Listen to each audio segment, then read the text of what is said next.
Yeah.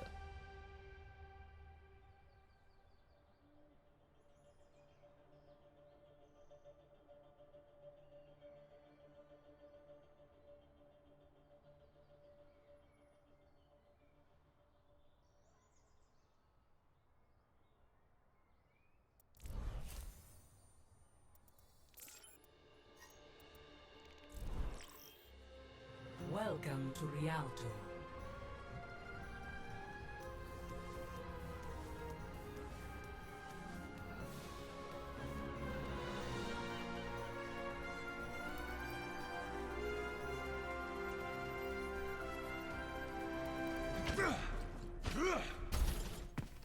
Oh, did you say something to me? I'm out of here.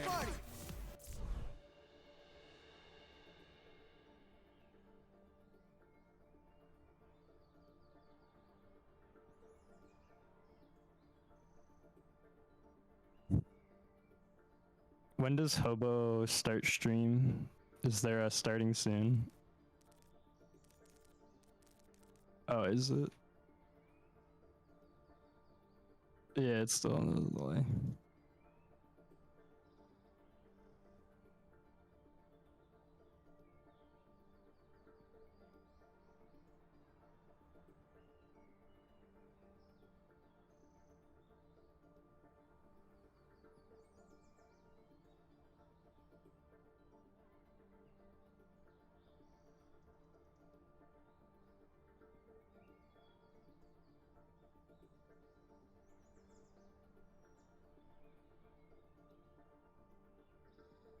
Big raid.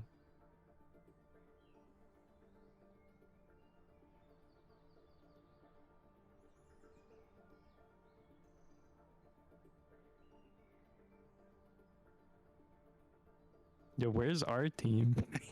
Is all of them there?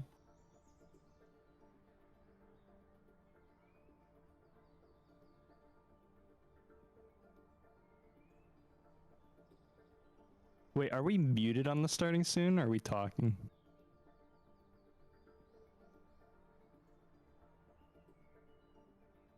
I'm what? Oh, I can't hear Obo. We're unmuted now, by the way. Thank you. Okay. Well, you Good weren't countdown unmuted. to We that. were muted. And we definitely were unmuted before that. So. All right. Hello and welcome to George Mason's Overwatch stream. Tonight you're in for a special treat here. I know you're real tired of seeing these OW Patriots, which is George Mason's varsity team. So now we're going to be checking out one of the technically varsity but also other teams. It's the GMU yellow team. So up tonight we have our opponents UHart Overwatch.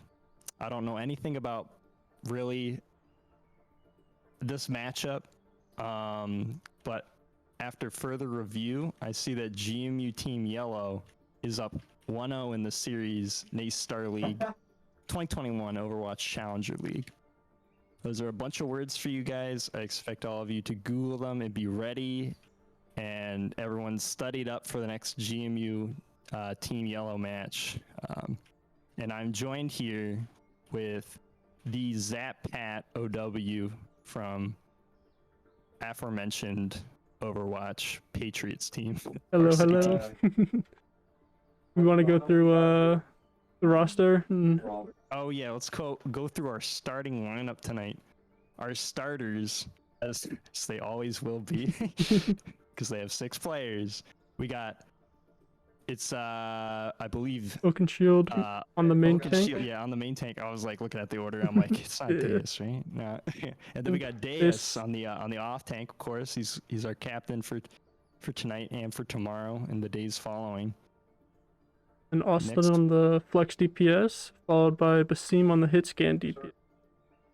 That's right. Basim just hit us with the fat raid earlier. So thanks, Basim, for bringing all your friends and family out to the special event. We will treat them as honored guests. And then on the support lineup, we got I believe it's Dahlia on. She was flexing earlier, right? Yeah, I think it's flex support. She's flex support, and then we got Bionic Waffle on main support. Sounds right. Yeah.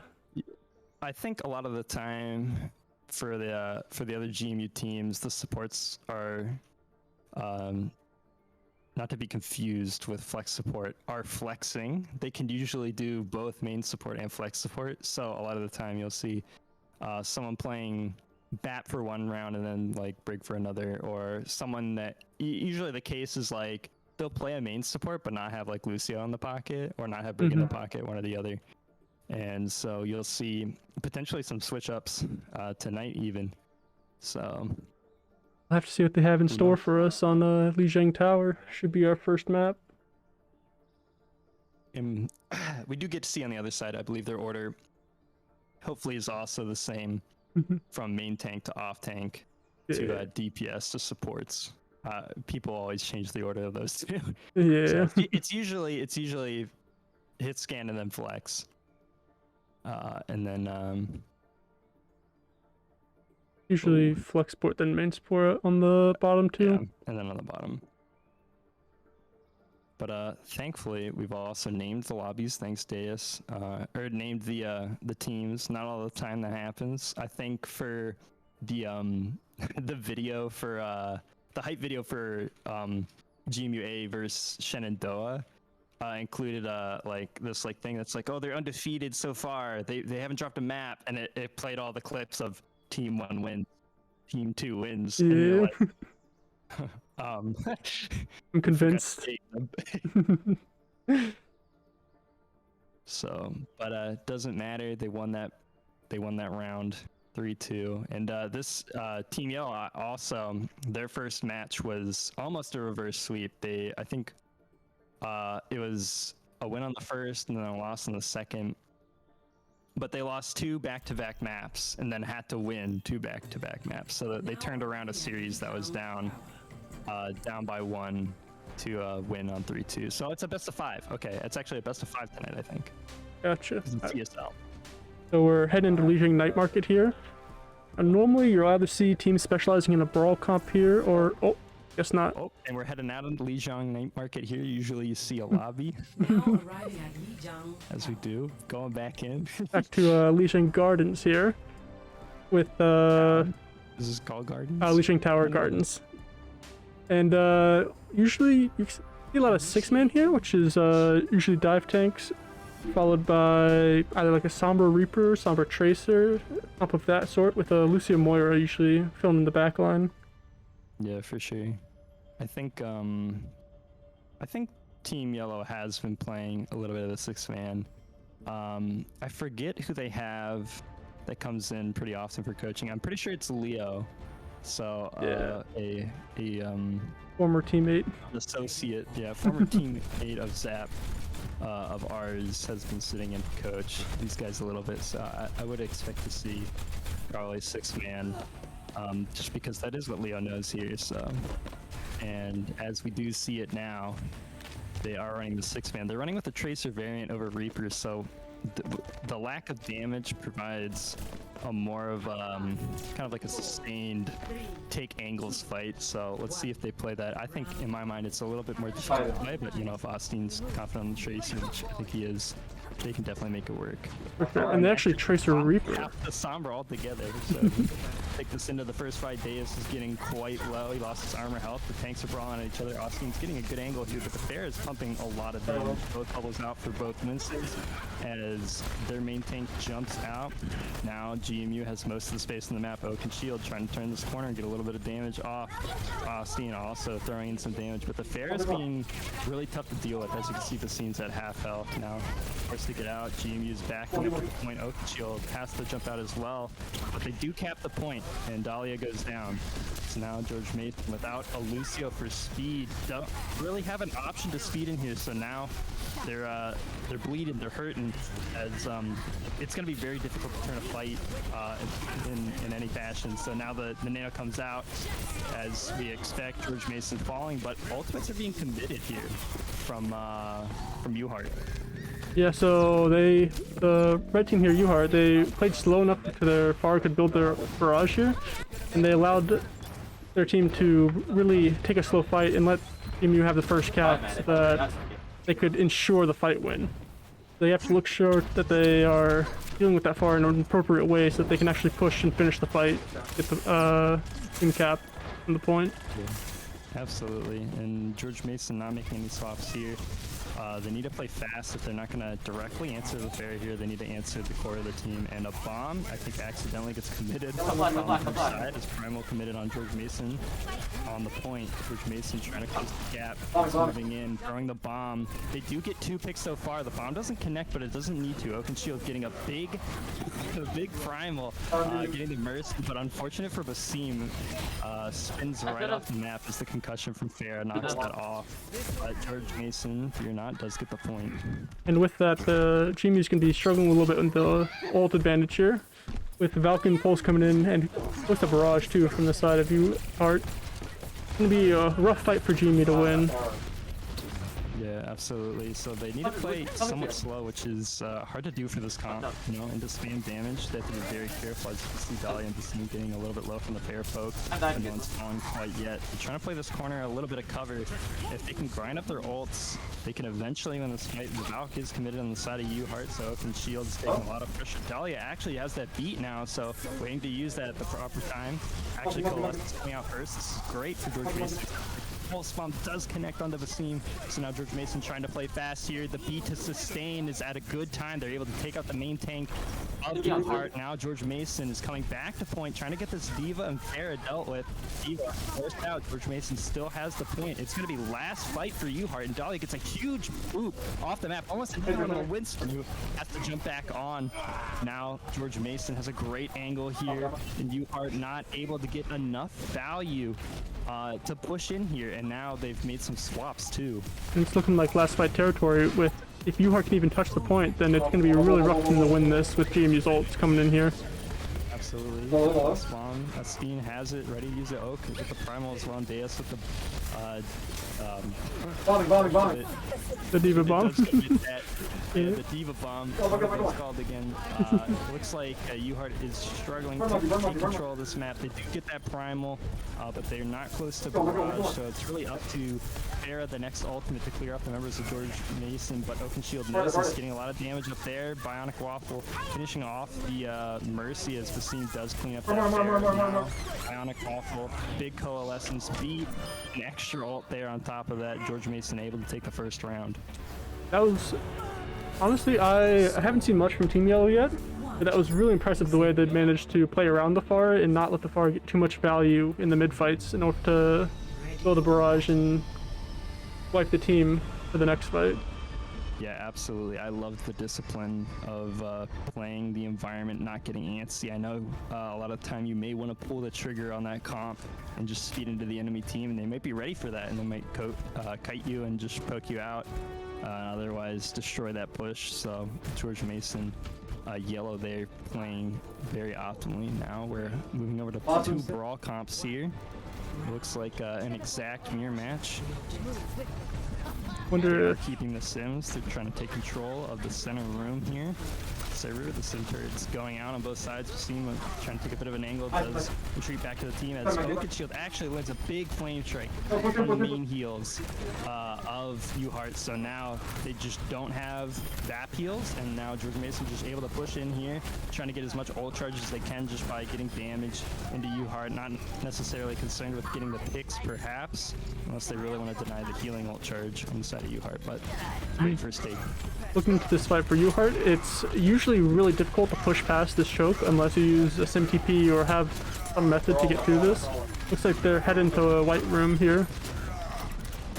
Yep, I'm gonna rotate that to Darks, and now the fight is about to begin as George Mason holding this corner. They wait to use the Sim TP until now, but only the Sim takes him on the side of UHart, and is now in the back angle. George Mason finally discovers this, but it's a little too late. The front line did lose the main tank. Oakenshield goes down. George Mason trying to peel, finally getting that Sim, and now it's even Overwatch. But the big awesome tire picks 2. So now George Mason had a very big advantage in this fight. Dahlia does go down to the charge, but they are going to hold, and actually flip this point back. Somehow it did go over to UHart there with the, I guess, the simple. Yeah, it must have been the sim, but Dollar should be back fast enough, and GMU's coming in with a roughly even ult advantage here. GMU might have a slight edge as their Symbol and Steve Bum are a lot closer. Here's their heading to White Room again. Yep. Looks like they're looking back main. No ult's committed yet. Dias has to fly back. The window coming out, but they're going to counter that with the sim wall. Oak Shield tries to get the shatter, but it does not connect. Again, their sim is on the flank, but George Mason kind of safe from that. The bomb getting thrown out, and it does connect with Junkrat after all. We have beat used from George Mason, so now UHart with the counter beat, they're going to use this tempo to push in, keep the sim wall on top of that. A little bit of actually an overhaul. They also commit the tire as well, so this may be the fight outcome that George Mason was hoping for. If not a win, then to grind the rest of the ults out of UHart. Yeah, coming back, it's honestly UHart still has a little bit of an ult advantage with Shatter and Diva Bomb, GMU's only Riptire here. See how GMU chooses to approach this choke with the sim here. Yeah, hopefully they use a sim TP to go to the stairs. Is what they do. They force the Diva to bomb here, so that's great. They don't have to worry about in the fight. They're just going to use this opportunity to push in. The team does use that TP to go to the point, but he's not involved in the fight, so George Mason are a little bit split here, and they need to be careful what they choose to do. They're on different targets, but they are able to finally regroup. It's too late as the Reinhardt from UHart does get that pin onto Oak. They're pushing into the high ground now, and now that is not looking too great for George Mason at this point. Indeed, it did manage to burn the majority of UHart's ults out though. They've got beat coming in, but GMU has Tire, Window, and Diva Bomb. It should be a set fight as long as Austin can live here. Yep, Austin throwing out the tire. He's waiting a little bit, but his tire gets destroyed. It's going to be the beat out for UHart, so if George Mason play this fight right, then this could be a good win. Bionic Waffle has a great angle for this shatter that connected. Oak gets 3, and now Bionic Waffle able to pump a lot of damage into the rest of the members of UHart. Deus just needs to pick up this Junkrat with the rest of his team. He does get the last hit, as predicted by me. George Mason has forced this map to a last fight for UHart. Indeed, it looks like UHart will be coming in with a bit of an ult advantage. GMU should be looking to play slow here, use beat to maybe build up the rest of their ults, but they just gotta live and make the fight last as long as possible. They have been on top of that beat usage. The window committed early here from UHart, so George Mason able to kite that quite comfortably, but now it's the tire they really have to worry about. That immortality is out, so they're safe so far, but it does finally get destroyed by the Diva, and now Dahlia has to beat here, but it's going to be really tough to win this fight as the Symbol comes out as well. Deus is out of mech. Bionic Waffle just backing up a little bit, and it looks like they're going to have to commit to just recontesting here at 80%. It's not quite comfortable, but it is possible. As much stalling as GMU did there, there's a good chance they have another fight. Have to make sure someone's able to touch, and they've got 3, maybe 4 ults coming up here, which really favorable for GMU. He stalled a little bit at the choke, which is a bit uncomfortable as the percentage is ticking up to 5% away. They need a touch. Dahlia forced to sacrifice her life to try to get a touch, and unfortunately Oak does not get there as Dahlia goes down to a center. I'm a little confused about the team's coordination about the TP. I feel like at that point, it was kind of your only option to get in safe, and foregoing its utilization like that put your team in a tough spot. May come down to just being vocal and decisive about what they wanted to do there. Yeah, absolutely. You know, I think it's just the stream nerves. They know they're on stream tonight, and they're thinking too much about what's in front of them and not what's at the bottom of their screen utility-wise. So let's see, they're gonna stay pretty much on the same comp. Honestly, now we're to the Doomfist, which I'm very excited to see. They know this MPP lineup plays UHart, of course. The back is low, and actually they lamp first, so now George Mason has that advantage here as Immortality coming out for George Mason. Asim getting the first pick in the fight on to Lucky, the Lucio, on UHart, and now George Mason just has to walk forward and swing a hammer, and basically that's going to be it for UHart. It's really just one pick that turns those first fights. And one thing I noticed really early on that fight was their May had used the wall right in the middle of point, which allowed Basim to really charge up his M1 on Symmetra there. He was able to output a lot more damage as soon as the mid fight came. It looks like UHart swaps to the double shield pharmacy. Yeah, interesting swap. Are you able to charge Simbeam on a May wall? Or You was it are. charging on something else? You It's are? Oh, yeah, okay. you just don't I get learned something new every the day. ammo back from it. Oh, you don't get the ammo back. Okay, so it's not like a shield, obviously. Yeah. The more you know. So they have switched back to the Pharah. George Mason does have a little bit of hit scan to deal with it. Bionic Waffle does take a direct there. He's getting a little bit low, as well as Dolly in the front. George Mason sees a great opportunity to get into the front line of UHart, and so their eyes are in two places right now. One is the Orisa that does go down, but Oaken Shield does see another target, gets a little bit aggressive, and goes down in that fight. Both supports going down, getting caught out in the courtyard, and now George Mason has lost the point. I did like how GMU had originally been looking at the far and then quickly turned all their focus to the front line there. That was great. Yeah. Just That was a great start to that fight. yeah, just a little too chaotic in the mid fight. They couldn't quite focus down one target. Yeah. Alright, so they're rotating up to the side ground. He's gonna drop down with the rest of his team. Ryan Koff staying for a little bit just to be safe up there. And a big punch from Austin, getting the Sigma on the side of UHart.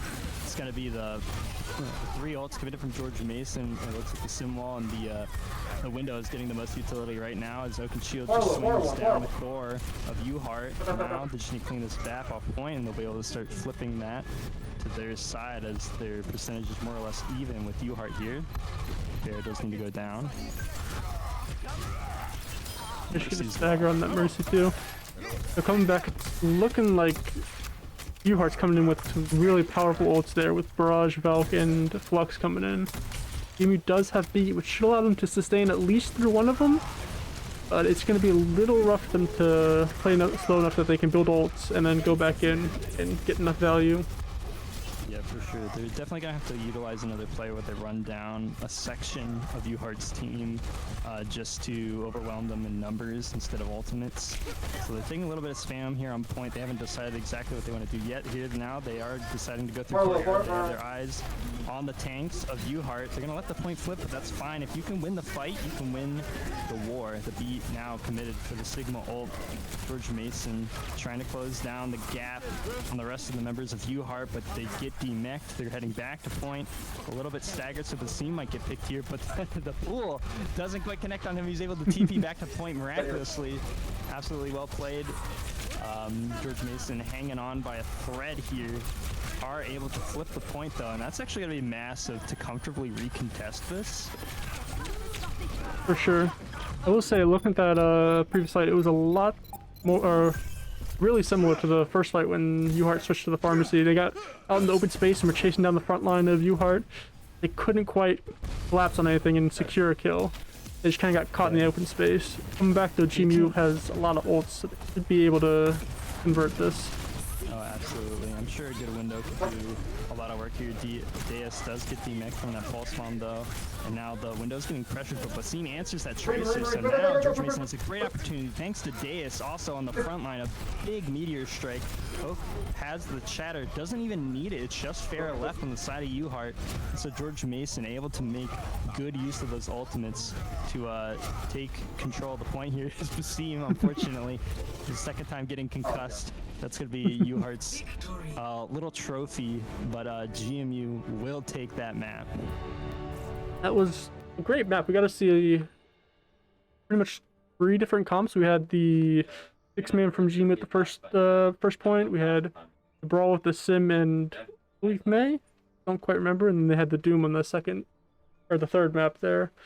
Yeah, 2 little Brawl variants, and it's cool to see that into what is technically the counter composition, the spam that was being ran by UHart. So that gives us a pretty good indication of hopefully what the rest of the series will look like if it will be GMU favored. And it's looking like so far my money's on the sweep. My money's on the sweep for GMU yellow here. If Hart can't take out George Mason on the Brawl with a spam comp, I don't know. I don't know what composition they're gonna be most successful with. They did obviously take the map in the mirror on control centers. So was that even a mirror? It What was. were they running? It was Yeah, it pretty was a mirror. similar, pretty close. It was pretty similar. So I'm wondering if UHart is just gonna take it to Kings Row and say, hey, you know what? In the brawl mirror, we did our best. Let's maybe drop this. Let's maybe drop the spam. Yeah, we'll say it's gonna be very interesting what map they do pick because it seemed like they wanted to run the spam variants more. It's just they had more success in the brawl, so I could see it honestly going either way. I could.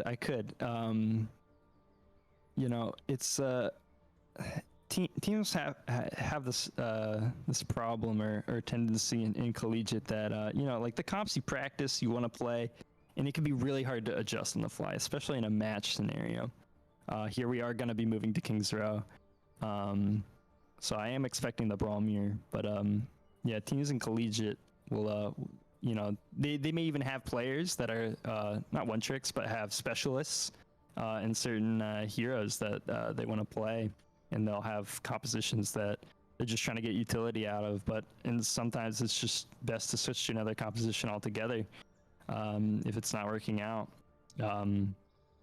I know in the match of GMU versus Shenandoah, they made that swap at the end, and at first I was like, oh, it's over for them. They've switched to the ball comp that GMU's been running, and that feels like a trying not to lose decision instead of a trying to win, right? They're trying to stop the bleeding. But they almost won that map if it weren't for a diva bomb that turned the very last percentage of the fight back to GMU's favor, and they were able to secure it. Mr. Clutch right in your face. Yeah, and then so I was thinking back on that. I'm like, wait a minute, Shenandoah actually was probably in the right to do that. They were confident enough to switch over to this other composition and almost make it work for them, while they might have been more comfortable running 6-man dive on Ruins of Ilios.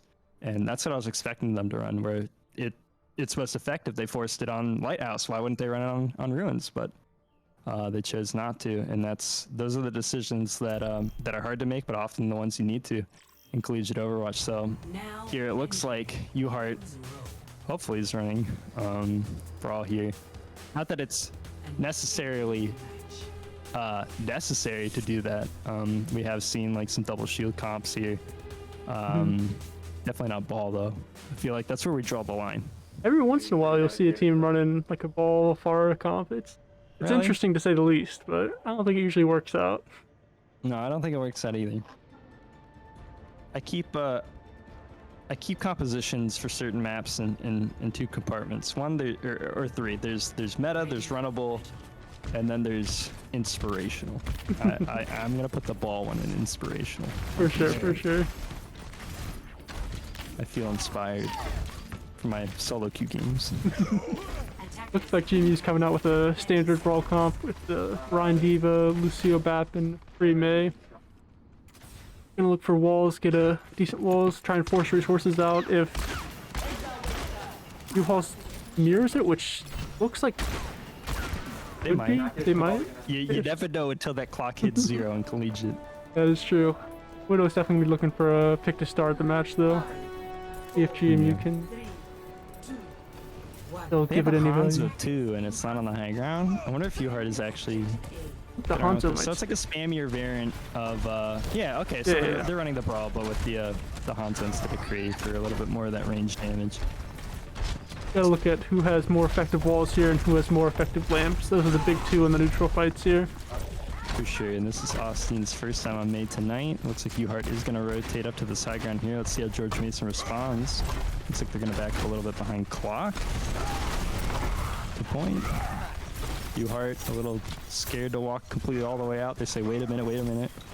Heading back here and coming back out. Very interesting.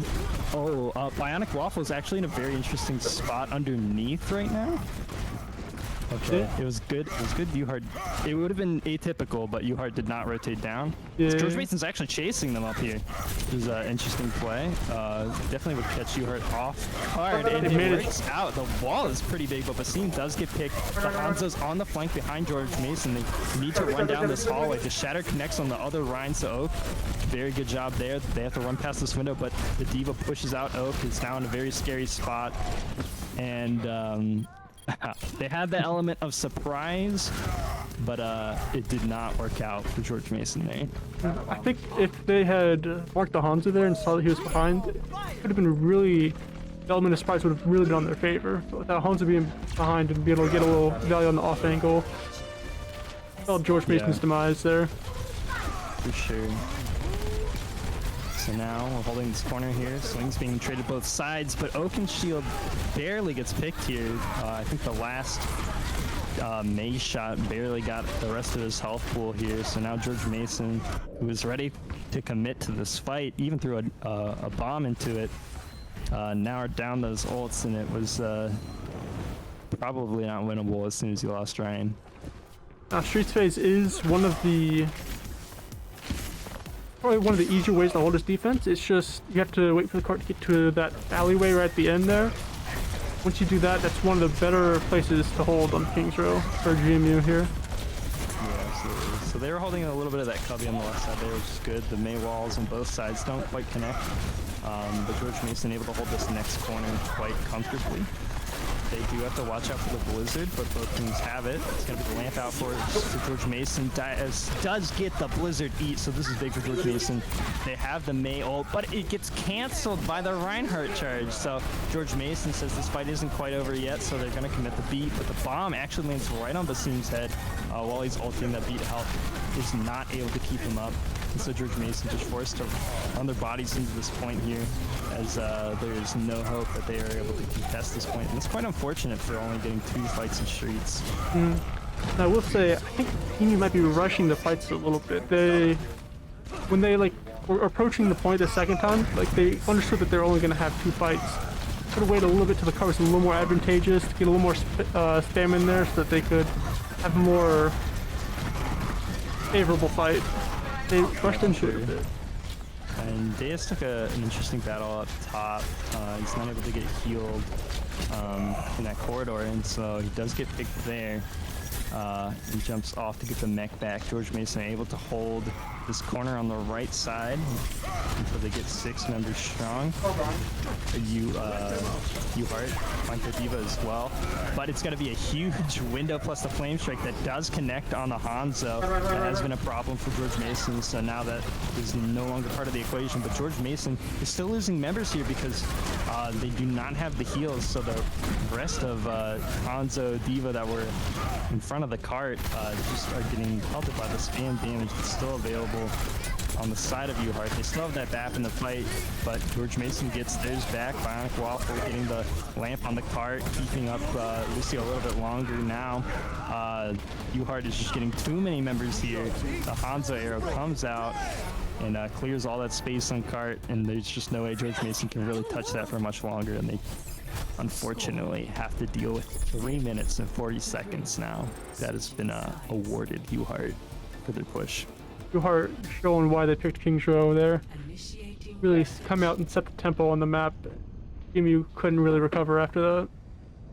Yeah, I was expecting a slight advantage for UHart in the Brawl matchup after seeing Control Center, but I was not expecting that to be so one-sided. I don't know if George Mason won a fight yet. That entire offense. I think you might be right. Yeah, I think. Well, I'm Hamster Quest, right? Your teammate. Classic. I won't do that joke anymore. I'm sorry. You get one. You redeem one per stream. No more right jokes. It is. I want to see if GMU is going to come out here and strike back with the same tempo and aggressiveness UHart came out with. They can do that. I do want to see that. Got to make sure that they're setting their own tempo, playing how they want to play, not playing how UHart wants to play. They were being kind of responsive to the motion that UHart was making, but they were a bit antsy with it, and so I want to see GMU yellow all just kind of on the same page. It's okay if it's a bit slower of a tempo, but I want to see them all just like moving together and just taking space together as a team. And, covering the options they need to cover, like where's this mirror, where's this diva, this thing's gonna get answered. So George Mason holding the clock tower here on their offense. They're rotating through hotel, so the team has a crossfire here that gets a lot of damage into the diva, but he does have to be careful in case the diva does really commit to that. She does not. He's turning back on Basim, but he is able to rotate through hotel.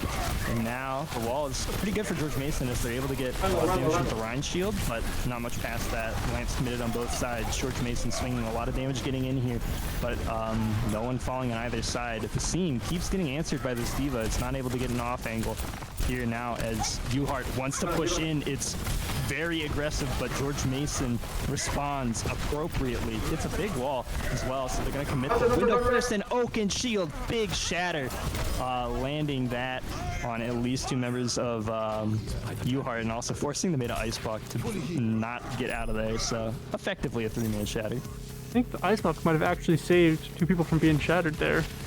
I'll have to watch that back. That would be quite the feat if it was. GMU definitely set the tempo how they wanted to this first fight, though. They went through hotel and got some good pressure off, got lamps out, and then they pushed out main and were able to collapse on with a window advantage there. You do have to be very careful here as they may get split. Basim trying to aid his team, getting the dragons to make space. It's actually massive.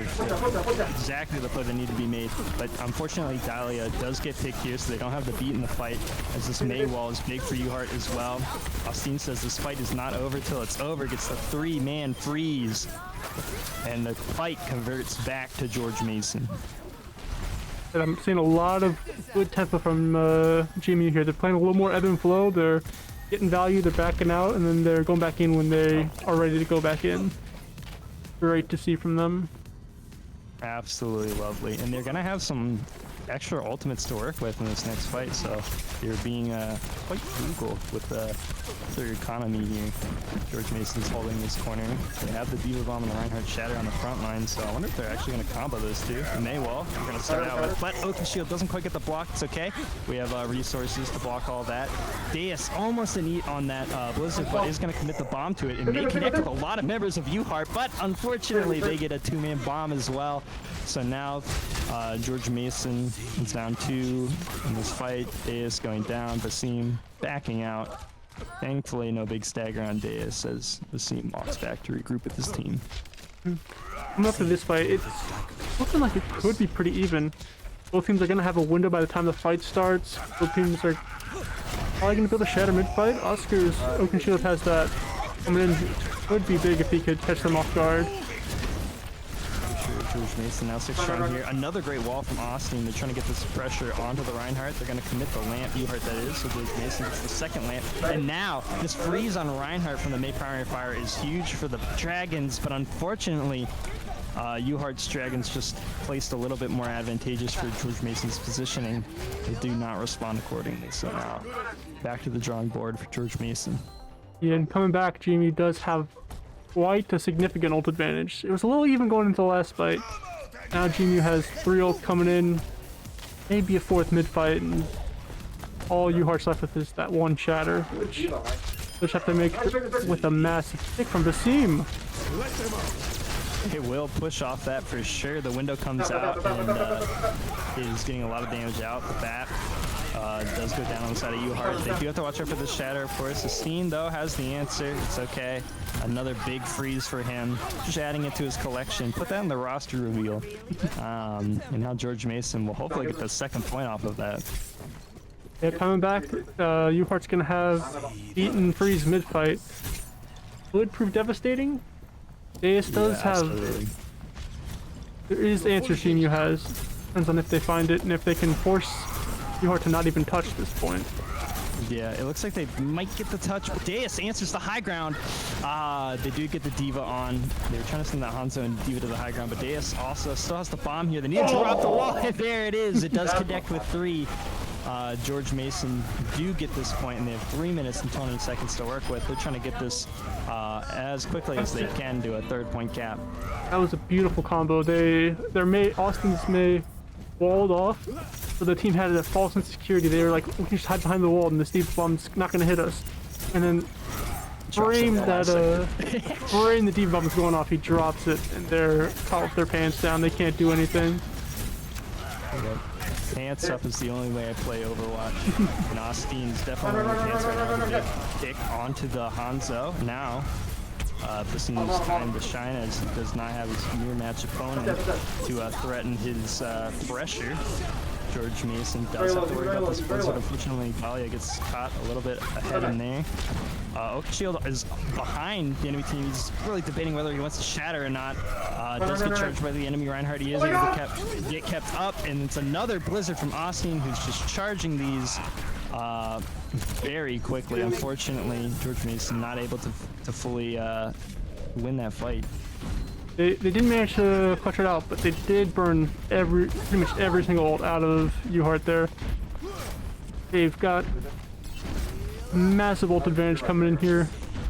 Yeah, pretty much. So they're gonna be able to get this push up this corner right here at the end of what we call horseshoe. The Diva and Lucio is on the high ground. We haven't quite answered it yet, but we're gonna just throw out this window here. We do have to watch out for this bomb. Looks like we have plenty of time to take cover. Unfortunately, Oak and Shield had to take cover around the cart, which was a little bit separated from his team, so it's a good bomb for UHart. George Mason has to back up here. Thankfully, only the window committed on the side of George Mason. Didn't do too much more than that. But Deus gets demech. That might be probably because his bomb. Yeah, definitely gonna be a rough start to this next fight here. They do come back. A minute and 14. As long as they cap with time, they'll have a chance to win the map still. Yeah, if make they sure. don't, they'll be forced to go for the draw. Less than ideal, but UHart is actually pushing here. The Dragons comes out. We have lamp for it, but it's really... Oh, do we not have wall? Okay. Looks like this actually will be a problem. I was like, oh, this won't be a problem. We'll just like wall it or something, but wall's down for George Mason. We're not able to stop that advance from UHart, who find another opportunity where our pants is at not ideal elevation. oh yeah, it's with that fight, it may be a struggle for GMU to cap the time here. It was a really aggressive play that paid off for him. Seeing a big pick. Unfortunately, the flame strike is just at a DM range. It does connect with Dahlia through the window. Basim wants to commit to the Dragons.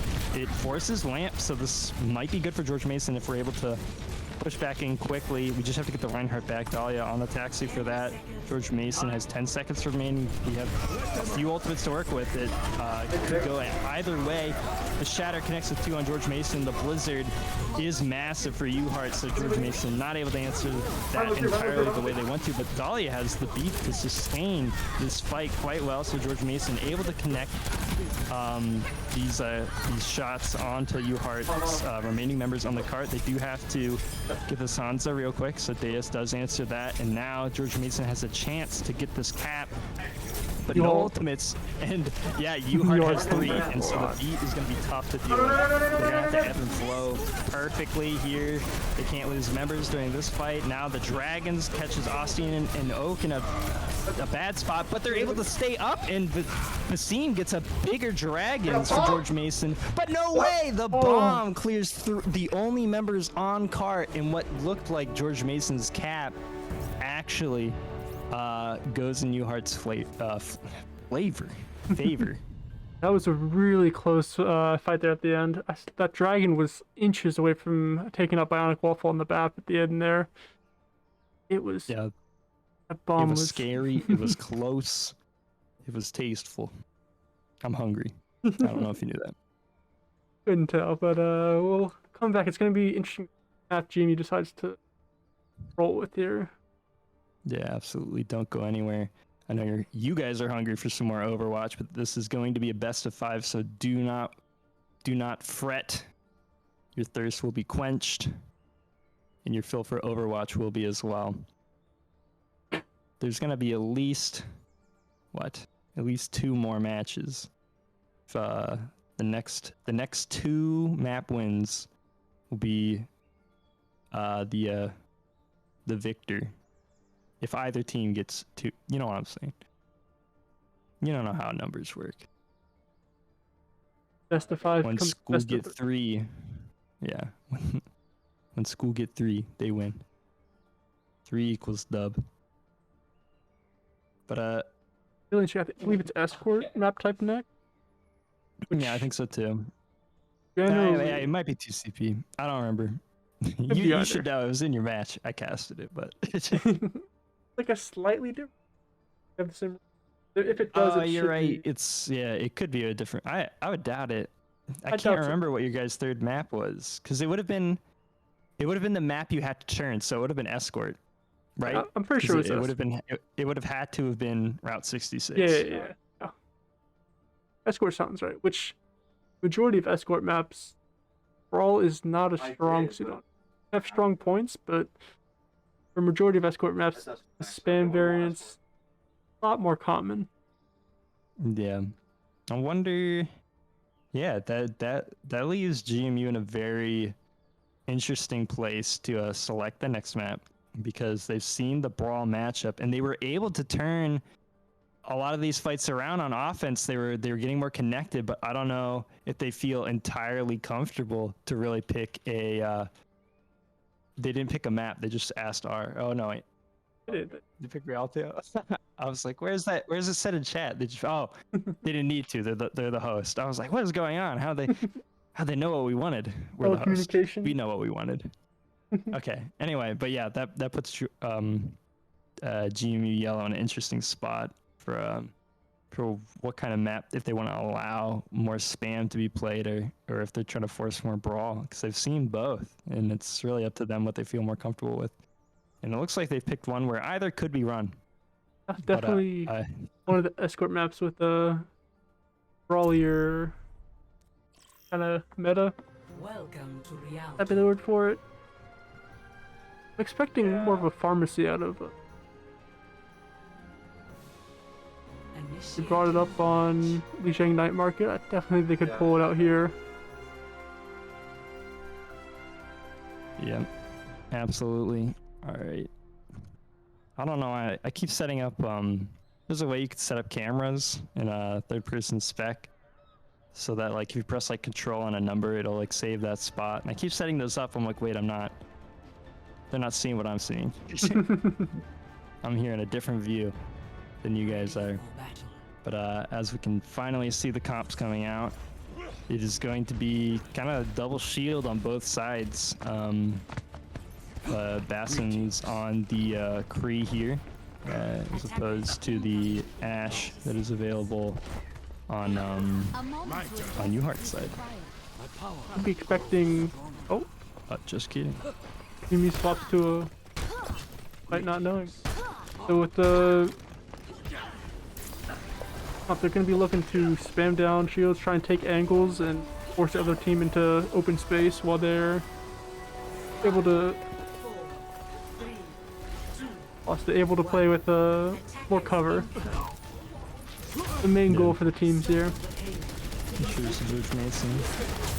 Starting on the side ground here. He's going to throw the pull out on cart. Rock does connect on the Orisa, but George Mason backing up just a little bit as their shields are getting depleted. They want to hold this corner down on the low ground, but they're keeping some off angles. As you can see, Austin and Deus still on the high ground, as Bionic Waffle and Oak are holding low. They're taking a little bit of damage, but most of it is getting mitigated by the shields of George Mason. So now it looks like UHart is rotating in a few different angles. They have to watch out for the Hanzo lower. Now most of them are going up the stairs, so now George Mason's definitely getting forced out here. Dahlia gets quite low, but is able to stay up as the rest of George Mason back out here. No cart push for UHart just yet, so George Mason isn't really pressured to do anything now. Sigma now gets finally on the cart, but that Ash pick gets rezzed. George Mason still holding two different angles, which is great. You love to see this off angle, the pool landing on the high ground, but it's going to be Hanzos that trade on each other. I think Frez is available for George Mason still, so Deus able to protect that as Dahlia gets the res off. George Mason at an advantage here. They kind of want to close the gap on the Sigma a little bit. As you can see, open shield, just a little bit of our angle around that shield as Austin does pick that up. George Mason playing the spam quite well. I'm loving these angles. Bionic Waffle does fall. GMU would have to play a lot slower because of that. Wait for them to come Yeah, back. Red's not quite available, but you know they do have the numbers. Coming in, GMU was really playing well with that separating with, like you said, forcing UHart to come through that one single choke and stack their shields together. Both teams are honestly close to having 6 ults, both sides. Yeah, no one's thrown out their ult yet. So they're all charging it. Now UHart being on the high ground. They're out the first ult into the fight, but it's well played from George Mason, ready to combo this pool with the window. UHart just not ready for this coordination. George Mason is. Unfortunately, Austin tries to get these kills on the Sigma and Hanzo, but they are missing an action as George Mason retakes that high ground. And UHart is coming in here with a slight ult advantage. Definitely could go either way with 4 ults from GMU and coming up on 4 to 5 for UHart. Be interesting to see how each team plays around the others' ultimates here. Yeah, they do have to worry about this Bob. They counter the Bob with the Bob, so at least the members of George Mason don't have to really worry about how they're split from the Bob here. They are able to reconnect to each other. They burst down the Bob here. I'm glad GMU is actually pulling the trigger first here off of this advantage, and UHart's like Hanzo's Sig is getting answered quite well. I was worried at first, so I'm like, all right, they're playing these off angles quite well, but what will happen when the ults come in? Correct me if I'm wrong, but I'm pretty sure when UHart split there, they had both the healers with one group. Is that what you want to do? That's not what I'm pretty sure that's what UHart had though. It's a little bit of miscommunication on where the either Mercy or Bath wanted to go. Yeah, so UHart may be comfortable on more spammy comps, but the macro of George Mason is looking quite superior, and the micro in some examples. Austin getting another pick on the Hanzo. Unfortunately, the Sig ult was available for UHart, and George Mason not able to play around that one really perfectly. The Seam still on this off angle does get picked up by the Ash. Austin trades a kill though, but Bionic Waffle, the other BAP goes down, and now it's just up to Deus to stall for a little bit longer, as they will most certainly cap this point. Oh, they're off the cart. Mikey 9. Oh my god, that was so close. That was. Oh wow. I know UHart's stressing from that. I think that's what honestly caused the Bongo to be pulled out there. Yeah. Panic over the C9. they're so shook that they almost just dropped their point fake off of a near C9. Anyway, this high ground gets forced out. UHart sent back, and a big pool does get moved down from George Mason, but they have a great window angle that was able to answer the inside and the outside. Unfortunately, I don't think they got as much advantage as they wanted to in this fight, so Open Shield is going to say, let's just bongo. Really clean up this fight. This seam, Basim had a huge angle there and was able to pick 2 before he goes down. It's a Sig ult that gets canceled, and now George Mason actually hasn't quite won or lost this fight. They're just in a comfortable spot because the Mercy Res is there. They still need their members back. First coming back should be Bionic Waffle on the bat here. Gotta make sure they aren't overextending. Behind that. It's going to be the window out for UHart, but Austin, another big pick. Now a huge Graviton Flux from Deus is just going to pick up a lot of members of UHart, and so a fight that went nice, cleanly, a lot smoother than most we've seen so far. Yep, and coming back, Austin's got the Dragon here. Actually, both teams having it. Interesting to see which can get more value out of it, which can get a bigger pool. Yeah, I think so far Dragons have more or less looked kind of even on both sides. I think Austin only had that one flub on that high ground. Dragons. Oh, Oaken Shield gets pulled down, so now George Mason has to really be careful about how they take the rest of this fight, and so they're a little bit split. Dahlia gets caught by the Dragons. They either need to die fast or regroup at this point. Being down 1 member is okay. If you're able to play it right, you might be able to play off of how antsy the team's getting, but now they just regroup. It looks like GMU will have the advantage come back to this fight though. Yeah, early Bassin window. gets a big kick, and now the Dragon's going up on that high ground, kind of clearing it out a little bit, but the Immortality was up there. But George Mason just has a massive numbers advantage, and now they only have this Bob to worry about on the other side, as the Valkyrie is providing little value for just the other 3 members of UHart. I say that, and now the fight definitely went in UHart's favor afterwards. George Mason just not able to clean up the rest of the picks. I don't know what happened. I was watching where the aggression was happening, and I'm like, wait, where did their tanks go? I think GMU was a little too focused on the bot, on running the bot. They forgot that there was 3 to 4 members left of UHart. They weren't dealing with. That's what I thought too. Let me get you patched up. A little too much tunnel vision there. The shield being a little bit low here, now has to worry about this flux. Deus not able to land the rock on that as they play around the corner, but Bionic Waffle does get the pick on Arissa. They're getting a little bit split here by the Dragons. Red's not available for George Mason anymore as Dahlia goes down. A window also putting Deus in a very scary spot, but Bassin gets a big dynamite and now able to buy time for George Mason to regroup here as they have a massive spawn advantage. Deus healing for Bassim on the left side. Oaken's shield has a shield available for the right, and it's going to be the window now available for George Mason. There's only 28 seconds. They have to be careful not to over ult here. Deus does have that sigil available, but if they just close the kills like that, Hanzo on the left side there, they're trying to push it. They see the split in UHart, but are not able to capitalize off of it. Now Austin's in a very scary spot, does go down, and now the ult does need to be committed from George Mason if they want to win this fight. But it is last fight now at this point, so Deus very close to that sigil, and just they weren't on the cart, and there's 3 seconds there now, so that guarantees that there's gonna be extra pushes if George Mason gets the whole map. I will say that last fight there, very reminiscent of that Lijiang Night Market match where GMU would be on point, they'd rush down one and they'd lose their focus a bit. They wouldn't be honing in on one target after another. They'd be splitting a bit too much. So UHart was able to keep everyone alive and actually come back and hit them harder afterward. Right, absolutely. I think I was even getting in part of that in that tunnel vision. My hindsight is telling me, yes, there was an opportunity to push, however, may not have been the best decision. Given what could go wrong, the risk was a little too great there as they do lose that 3rd point. And it looks like they're actually going to be swapping over to potentially double bubble. Be quite interesting. I am seeing UHart on the defense here with more brawl comp too.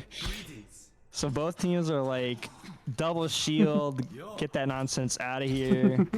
We're tired of playing it. You know, we're going to play this into their double shield. And then they're going to notice that neither teams are running double shield.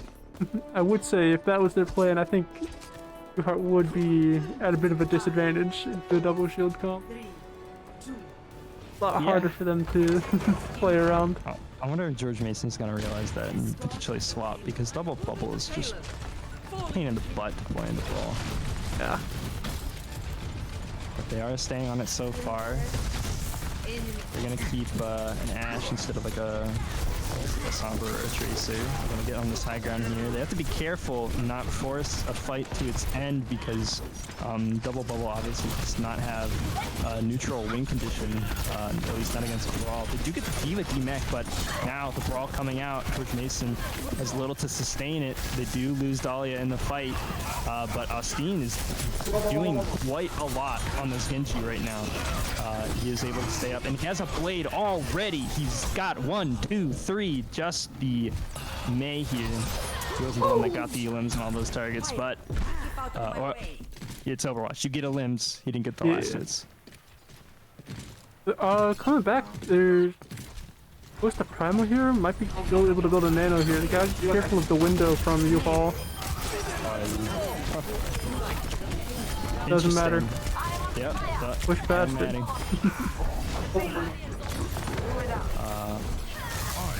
Looks like I was trying to do a play on words there. You said U-Haul, I think, instead of UHart, and I was gonna say how they were sent packing back to spawn. I just couldn't figure out how to connect the two though. think I've said that opportunity like lost. I'll let the viewers figure that one out. there'll probably be another one of those. I'm pretty sure I've been slipping up and saying that quite a bit. Yeah, at least we haven't said the other one that we've been saying behind closed doors. The old letter switcheroo. Won't tell you which one. I only get to say that if we win. If I say that and they lose, then It's a classic. we're not in a good spot. Yeah. All right, but the NATO goes out for George Mason. It's not able to quite pick up a lot, and the Blizzard is able to just split the rest of members of George Mason. Oak is like, why has my team forsaken me? Does go down here, as we don't play around ults that UHart possesses. And I noticed in that mid fight there, Austin managed to build his blade while they had used their nano on the monkey there, which, and how you look at it, would have been a mistake to use the nano just because they have the blade here, and that's such a potent combo. Yeah, they have the beat available on the side of UHart, so if that goes down, then Genji could be in a fine spot. They do have like the Kree and the Mei that you have to worry about, so it's really the damage reduction that Nano offers. Would have been great for Austin right here. For sure. Does the scale. Just makes the space. I think right now it's the time to pull the trigger. As long as Austin does not get picked off with this McCree. He's quite low. Does get picked off by the McCree, but it looks like George Mason is going to get enough value off of that space made. Oak doing his job as the rest of the core from George Mason pushes in, and it looks like they will get the second point cap. And from a main sports point of view, I've been wondering a little bit about how Dolly's playing around the brawl, because as Brig, it's really easy to overstep your positioning into a brawl. Absolutely. Yeah, I'm wondering if it might be actually easier for them to just not have the Brig entirely. They have the rally, so of course they want it now, so they can use that to definitely get a lot of value in the next fight. But it's not like there's like a tracer or anything behind or dive targets that you're really looking to shut down. So yeah, it is a struggle. I think they're trying to stay true to the comp that they've learned macro-wise and play around that, even if it isn't the brawl. But here comes the rally coming out. The Blizzard does have to get worried about, but honestly, the front line of George Mason is completely fine. It's just Austin that's in this Blizzard who finally does go down, but the front line of George Mason is not able to get enough value unless Deus is able to stay up, which she is, and able to demech the Diva. Dahlia does go down in the fight. This is baby Diva pushing back George Mason.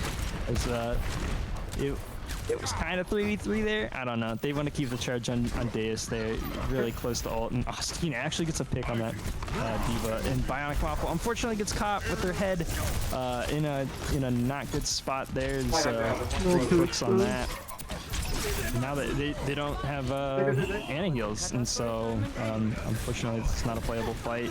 Deus gets caught up in the moment, does throw the grab, and just stay back because he wants value off of it, but the play did not work out for him. And looking at this next fight, Jimmy's going to come up with Nanoblade with UHart having the beat to answer it. It'll be interesting to see if they're able to force the beat out before they go in, or if they're going to be getting stuck with it and using Nanoblade to force beat and maybe throwing a bob at them.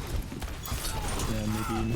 Alex been making space for these blades, so that'll probably be the first step. Austin has been quite creative and thrifty with his ults, so I believe if he gets the opportunity to really get a good blade, he'll get the good blade. So now they're gonna throw in the bob to supplement the blade, but unfortunately the stun does land on Austin. The beat is a lot of health. He's able to stay up, but George Mason's core loses to Dahlia, and Bassin goes down, and now the rest of George Mason also falling. But they have 2 minutes to work with. If they're able to just pull it together. Dahlia now over to the Lucio. This may work out better as they're transitioning to Brawl. I noticed early fight there, it looked like they'd use Diva Bomb initially to counter the Blade, which can do a really effective job of zoning the Genji away from diving the target he wants to dive. Absolutely. They used the Kree ult too, so yeah. Austin was quite zoned there. And the beat obviously sustained it. So George Mason don't have an ult advantage, but did grind a few ults out of UHart there. They still have 3 more. It's going to be the Blizzard to really watch out for next. They can kite this window, no problem. but now they have to push out and play into the next ult, which will likely do the blizzard. This can be here, but the wall is big on Oak. They're not committing the blizzard just yet, so Oak is able to stay up, but he falls out of the high ground, and then just UHart sees a great opportunity to shatter there. Now George Mason is really feeling how close their time is coming to being up on this map. And it's a tough spot to be in. Sure. I do see they managed to burn a lot of ults out of UHart at the very end of that fight there. So GMU does have a bit of a chance coming into this fight with coming back from their transition comp. Yeah, for sure. Just have to watch out for the Nail. If I think that gets answered, they'll be in a great spot for the coming fights. It looks like Nail is behind LOS, so they're not getting frozen except for Oak. So yeah, GMU not quite able to fully play around that. They didn't lose everyone to it, but they at least get another chance here. But UHart has just been rotating ults very well. As you can see, they're up now 4. They have 4 ults in the next fight, but at least George Mason has... Yeah, 5 honestly. But at least George Mason's is up on 4, almost 5 in the mid fight. They could have anything. So if there was any time for George Mason to turn this around, it would be now. Unfortunately, they pull 3 ults on the trigger immediately, and so they don't really have everything to sustain the rest of their fight. But will they need to? The shatter? Okay, yeah, they needed to. I was going to say the shatter's huge, but again, UHart landing another big shatter, and they're going to combo the bomb with that as well, and just commit 6 ults into George Mason. That last fight was very reminiscent of the old Goats meta. Combo and bomb and shatter. I don't think they pull ult. No, it would be reminiscent of Goats if all that happened, 6 ults came out and then no one died. Yeah. Nobody died. Well, the Goats that I used to play back before it was early before it was Goats, refined. 6 ults come out. It's a double ace. Everyone's dead. So I believe it's still GMU's map pick heading into 2CP map, right? Yep, and they're going to select Volskaya Industries.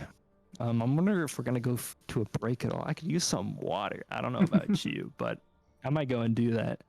But, you know, this yellow team has been no stranger to coming back down 1 in the series to reverse 2. That's exactly how the story went in their first round last week. And, you know, it could totally happen here, honestly. Even though the brawl at times doesn't look close, at times it does look close, and I think that's an important distinction we need to make for the future of this series. That it could go either way, and I think Volskaya is definitely going to go to GMU. It just feels more like they're going to be able to play not brawl. Yeah, and I think it'll work out for them. It'll be interesting to see what comps they do pull off, because I think of Volskaya, I think of a lot of ball comps with the Zen and Brig for like a lot greedier of a backline. Yeah, that's what GMU Yellow Team has practiced. Yeah, that will be interesting to see. I know definitely the DPS would be ready for that composition. Obviously, they're playing some spam into that, so it should be no issue for Austin and Basim. But yeah, I haven't seen Oak's ball in a while. I think he has a good one. So we'll see if they pull it out. But I'm gonna get some water really quick. If you can, Gotcha. If you can give us do what you want. Bring us to the next map. Like about ready to hit into the map. Guys, interesting because the map has 2 very distinct points. The first point is like a lot more open. There's a bunch of high grounds that the defending team can abuse and try and bait the team onto the point to actually have multiple angles and shoot down at them. Whereas the second point is a lot more enclosed. It's more linear. There's a couple side passes you can take, but it's mostly about like forcing your way through and being able to just pretty much snowball the team from front line to back line. It'll be a little bit interesting, especially what UHart plays, because we've seen I don't think we've seen any ball from them yet. Quite intriguing. Traveling to See what they come out here and play. Like they're starting a little bit of double bubble here. Wish that was before the match officially starts, so we don't know if it's for sure what they have.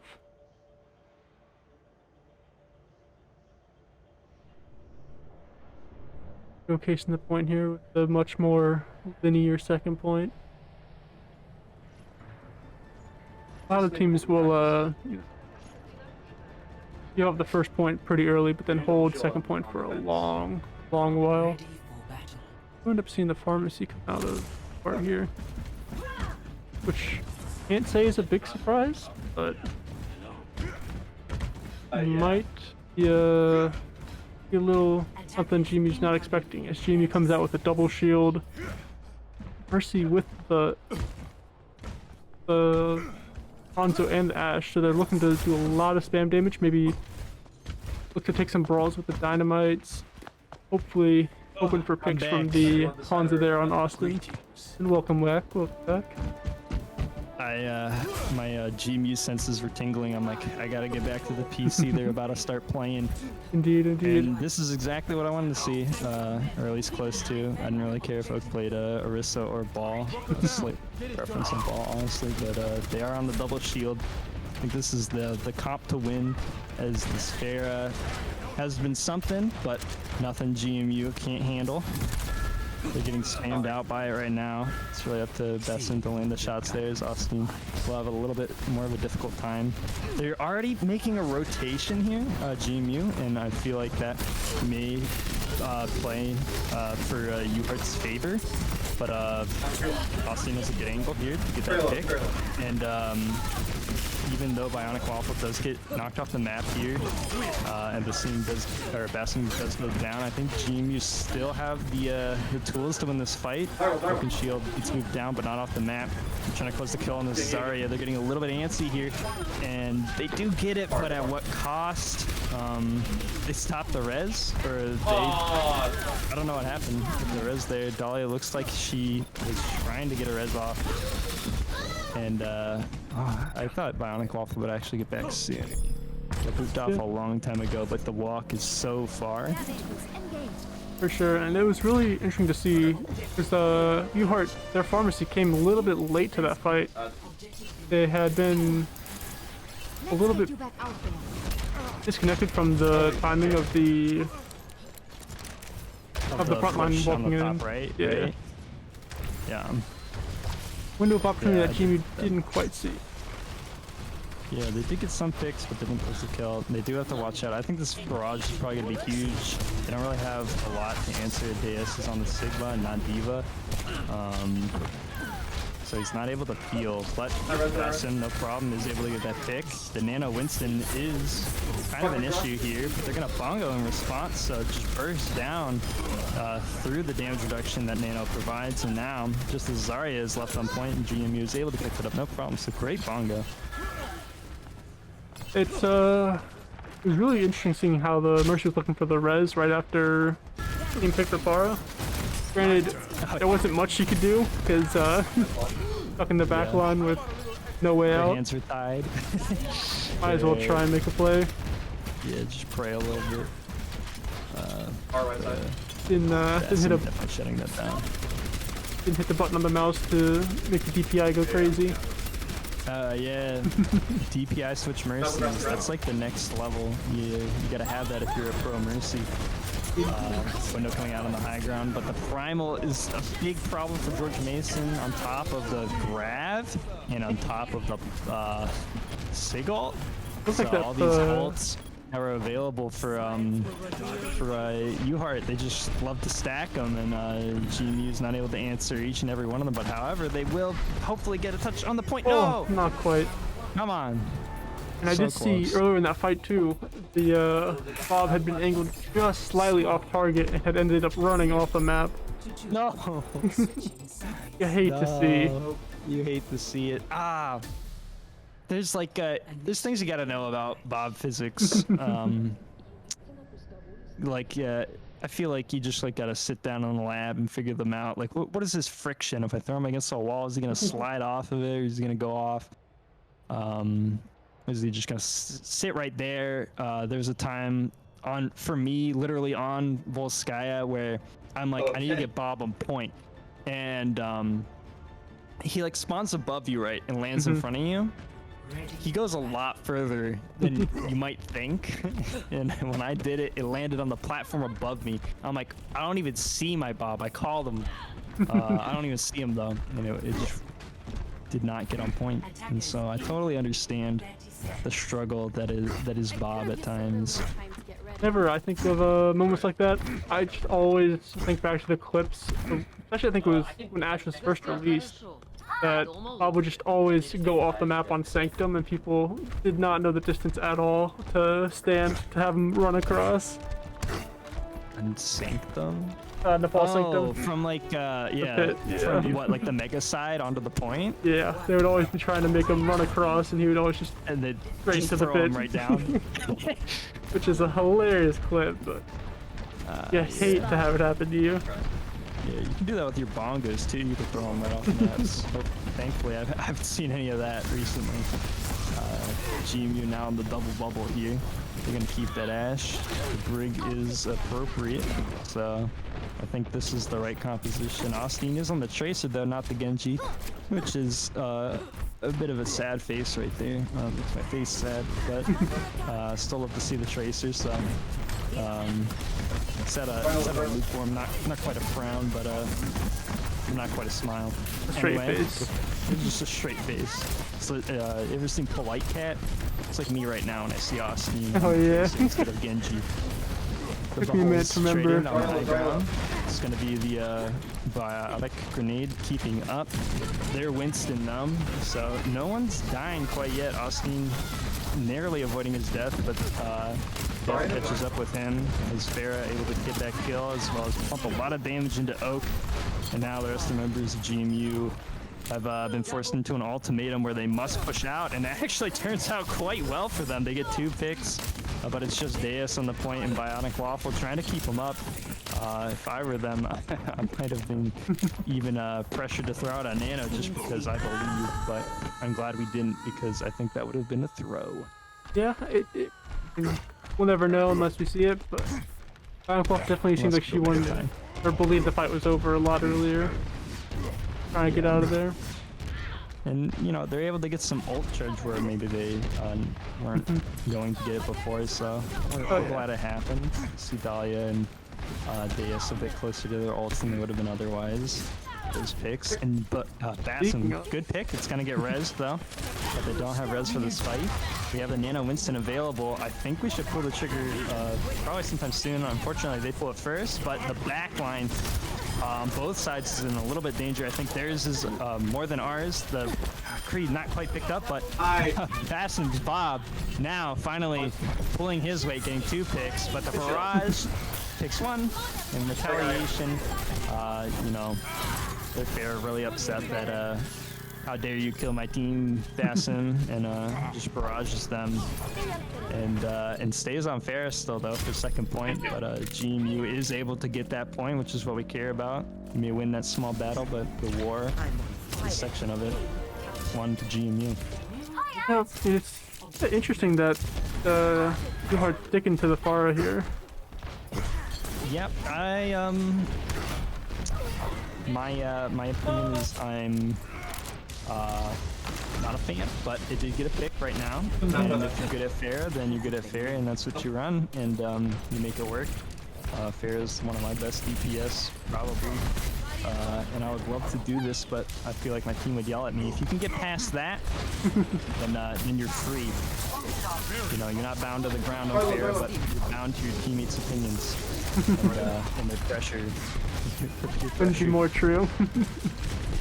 But GMU able to get back 6 strong and then back to 5 strong. You know, it's still a strong number. They're able to push in off that and try to get a little bit of value, get a little charge on Deus's bubble, and then decide that 5 is not strong enough, and they have to wait now.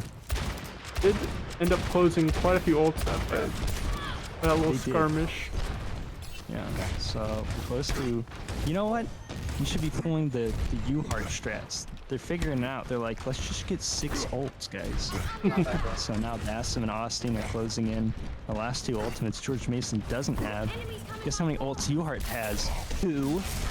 So I think GMU's gonna win this fight. Fair getting quite low as Oaken Shield tries to close the gap.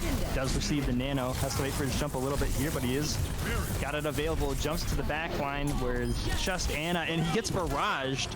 Honestly, I might have primaled that in response because, you know, it's a 6 ult fight, but GMU is half committed, half not committed, as you see Dahlia does commit that rally on point. Unfortunately, GMU does not get even a tick there. I'm harking back to King's Row, where GMU's their frugalness with their ults was a big advantage for them for quite a while. Here it might just be one of the things holding them back. Yep, that's a classic double-edged sword scenario. So GMU does need to get the coordination together. I think they're playing a lot of comps. Obviously, they're showing that they're competent on each of these comps, but it is hard to play all of them in a match setting and really do your best in each and every one of them. They are making this initial part of the fight work out for them, but Austin does get picked, and that big hit on the fair is finally res. But the tanks on the point for George Mason are able to do and work and give a lot of space for Bass and to pump damage in, but Fair does eventually answer that, and now Bionic Waffle has to deal with it, forces it back. Both still alive, pushing back the members of UHart off the point, so they're actually able to get a tick off of that, but Deus is getting quite low. He tries to make a run for the Mega, doesn't make it, and now GMU, this is the final hour. If they really want to turn this series, they have 1 minute on the clock to cap this point if they want a chance at winning this match. Coming into this fight, it's going to be pretty darn difficult, seeing as they're only coming with Nano, maybe Pulse. UHart having majority of their ults coming up here. Yep, I think GMU is about to experience some of the UHart special. Hopefully they can play around it. You know, they've been playing into this comp for long enough. Hopefully they're ready for the barrage, and I think the grab are going to be the 2 biggest things to worry about. Austin is trying to get a good angle here. They have the nano, they pull the trigger first, but they need to close kills fast if they want this to work. Unfortunately, it's getting a little bit low, and they heal for it just enough, and Fair is still alive in the fight, so they did get the Kree down. It gets res, so they have to worry about a high noon, but it's in a very bad spot. So George Mason says, yeah, we'll just get the... Wow. That was quite the spirit change there. Coming in with only nano, they managed to take it when UHart clearly... Honestly, couldn't have been much more of a ult advantage for UHart. And GMU manages to take it with only nano. Initiating match. That was quite the fight there.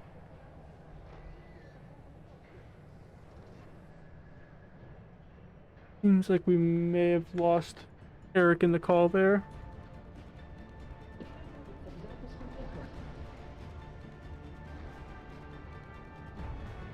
Ready for battle.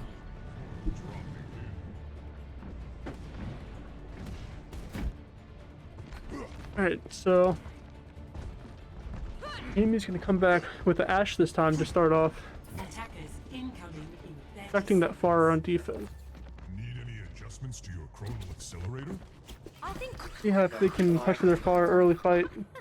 There is a good chance that the far manages to build barrage in the early fight here in the 1 minute that's left, and they can finish it off before GMU can get any ults and get any real skin in the game. And GMU would have to defend for over 4.5 minutes without a single tick. I'm calling the shots. Seam is looking to angle down the diva there, pressure her out of the little window, pressure the monkey on top of the little truck. Get the monkey down real low, but Seam has to be careful with a couple shots here. They look at the far, they managed to take the pick, but the Mercy on UHart is able to res. 30 seconds GMU's looking to rotate, try and take as much space as they can, but UHart dives back onto the backline of GMU. Managed to peel for their backline and force up their diva, but they're behind on their rotation now. They're not going to be quite able to get to the space they want with the time that they have left. Coming up, both teams are pretty close to their nano, and gotta look at the scene that's really getting close to his Bob. They have a touch though. They have their tracer touch, managed to sleep, and Oak jumps in just a second before they get nano. They managed to get the nano off onto Oscar, Oak and Shield, and try and peel for their Ana that was died by the diva. Oscar's able to get a couple, able to jump the Ana, and it looks like GMU's going to come away with a victory in this fight, and at least push forward to the second fight. For GMU, this is really important, as if they were stuck to hold this first point for over 4 minutes, it's quite the uphill battle to keep the mental going for that long and keep the ult rotation cycling for that long. They do have to be wary of the barrage coming back from coming from UHart. And with the supports a little bit behind, it's going to be rough again to have time to touch. They is falling early, that isn't a great spell for success. They even have a touch here. They manage to touch, but the barrage catches Basim, who's the main person that can deal with the Vara, and it's not looking great for GMU here.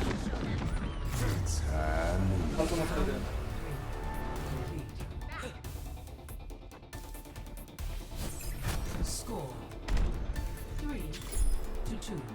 Switching sides. And now, GMU has 4 minutes left. Initiating match.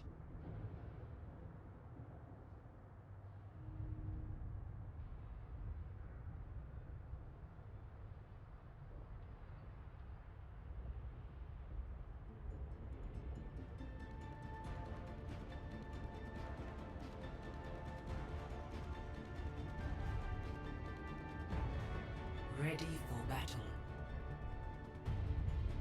Hello? Hello? Alright, we've got... Hi, I can hear you. Alrighty, Whatever so the internet is in the room that people are playing. Is that computer on Wi-Fi or something? I think what happened is how it got from a different and was I don't know, it was something weird happened with Discord there. Yeah, maybe. Sound like a robot to me. Maybe What it's was my that? connection. Uh, Well, whatever. We figured it out. Thanks for restarting Discord. I casted that whole thing too, just in case I was heard, and of course I'm not. But it looks like UHart is now over onto a different composition. They said, we don't need fair now, we're running Echo. And so George Mason's now still on the double bubble. I think this might be better for George Mason. They just have to watch out. The tanks are in a scary spot, and the DPS don't really care. As that damage from far away is not as threatening as long as the stickies don't land. Oak and Shield does have to back up here and respect the Echo Beam. Austin. yeah, it's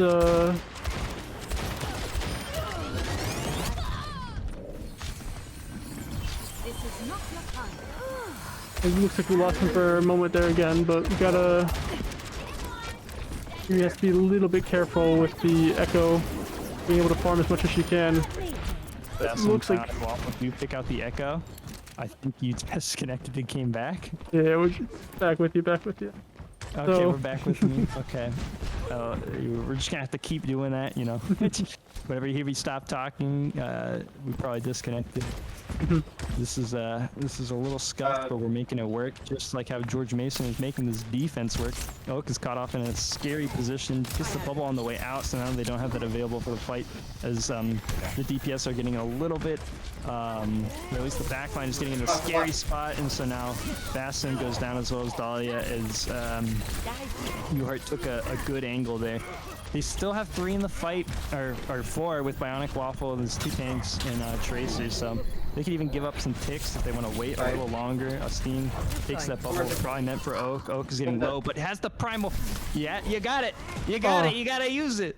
Maybe he's saving it to next point. He's committed to the draw instead of the instead of the contest. But like, God, Dahlia and Vasim were coming back. I think that was the safer play, but It was Sort of safer to turned keep it and bring it into the next point and not get UHarted by 6 ults. speaking of which, Okay. they've got 4 coming in. I'll respect your decision. So it's going to be... We got 3 minutes for GMU to hold here. If they can hold it, they get to play another map. The Primal's Primal is forced. out. It's do or die if he gets picked here. Definitely a good time to use it now. Got a little bit scared. Obviously not able to get too much value off of it because they are 6 strong in that section. They comboed it into a nano though, so now resources are down for UHart. So now this is looking very good that they make that play work out for them. So GMU very smart on the way they wanted to use that. Able to pick up the Winston right there. Yep, and with that, UHart only burned 1 ult, so they're getting even closer to their UHart special of saving for 6 ults and going in. It's gonna be rough with what GMU has to start with an advantage. And the dragons just barely missed, so both supports were up for a little bit there on the back line of George Mason, but now just it's up to Austin and Oak to close the kills. They do identify Winston as a viable target. Oak again. I think that was safe there to not primal, honestly, because they had the spawn advantage and it was just Winston and Zarya. Okay, yeah, you know they didn't have any ults. Okay, every time I see it I get scared. I'm like, I would ult, but I'm not smart, so that's what you gotta remember. He's got that trust in his teammates that they'll come back and be enough to stall the point out so that they can take the dub. Absolutely. So now we do have that advantage in the next fight. We have the grab as well, so this is totally drawable for GMU to bring us to the next map and get that reverse 2-map sweep that we've been waiting for. What's impressive that they managed to live out that fight and not give a tick. Yeah. That was pretty incredible. So Oak getting a lot of space here as Bass and Bionic Waffle able to get a lot of damage in. The nano does go on Winston again, so we have that for this fight. And GMU is just playing the double bubble just the way it's meant to be played. You're rotating your ults, you're grinding them in each of your engages. GMU sees a huge grab. Unfortunately, you're not able to really get the picks in it because I think a bubble was protecting them from the backline. Oak wasn't quite able to turn. He does get the kill on the Ana though. This is definitely still looking like a 1-fight for George Mason, but how much more ult charge can they get out of it by getting some more damage on UHart? Not much more. Pretty crucial they end up killing that Zarya there, as the more you kill, the slower they're going to be coming back. For sure. Wasting as much 20 time seconds. as possible. Yeah, this is going to be the last chance for UHart, and they're coming in with no ults, but they're going to have mid-fight ults, so it looks like Winston's going to close the gap first. Oh, shoot. Bassam has the Bob available, but gets picked first to the Hanzo area, so that's quite unfortunate. UHart definitely has an opportunity here, but Austin retaliating, getting that pulse bomb connected to the Hanzo, a great equalizer for George Mason, and now Dahlia getting a little bit a bad spot on point. Does get the bubble protection from Deus, and now they're going to combo that into the Valk, which is going to keep George Mason quite sustained as Oak tries to make some space, gets slept, but George Mason is getting the picks left and right. Now just has to worry about this Doom, and just like that, George Mason, the reverse 2-map sweep is still on the table. They get the draw. Yep. So, I believe with the draw, does GMU still get the map pick? Yep. They still get the map pick. At least that's the rules that I know about the for every other typical tournament. rules. I haven't read these. We're gonna have to rule check here. I would say it does go to GMU here. Yeah.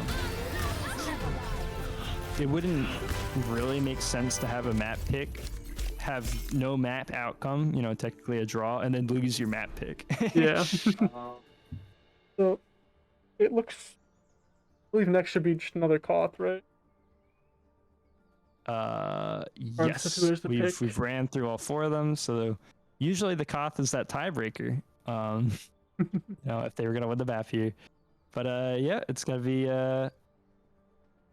apparently Nepal is supposed to be the tiebreaker apparently, but I think if it is the same as NACE Star League that we're in. It's Mhm. like the 5th map is still loser picks, and then there's 3 set maps. So, and I think Interesting. I remember. I think the only time we were at a map 5 was against Shenandoah, and I think I remember if we ended up going with the set map or their pick. I think it was their pick. Yeah, that's quite the rule book. Yeah. Interesting. Is there anyone else in the room right now that's a player? Right. There's a few. Just Days. Just Deus? Okay. Yeah. And unfortunately, GMU has the clock running on him. For, 9:45. this match at 9:45, is it? Yeah. Gotta get it done if they want He's to. got to get it. He's got to get 2 map wins in 25 minutes. But Definitely. thankfully, one of them's a Koth. Doable for him. Yeah, it's actually. Yeah, they're both Koth? Okay, that'd be great. That'd be great. If they can get the 2 O's quickly in there in those Koths, they can make it happen. No 99. Trying to completely wipe them as fast as we can. Speed run these last 2 maps. Yeah. Apparently there was a vote for the map. Yeah, you could predict with channel points. And the 2 options, of course, are: do you think yellow will win or UHart? And It's a tie. well, we had a tie, so I think we are going to be refunding those points for you guys. I'm getting a little bit late to that notification just because I am watching the stream on delayed on another monitor. So I think this that should means be. chat's fine. Actually, no, chat's updated. I'm watching the video delayed. So actually, that answer was probably getting to them later, but I saw it immediately. I think they should. Technically, they weren't right, so they should just no points to any. Everyone loses Yeah, their they point. weren't right. You shouldn't have. You should have known not to vote because it was a draw. You idiots. Should have known.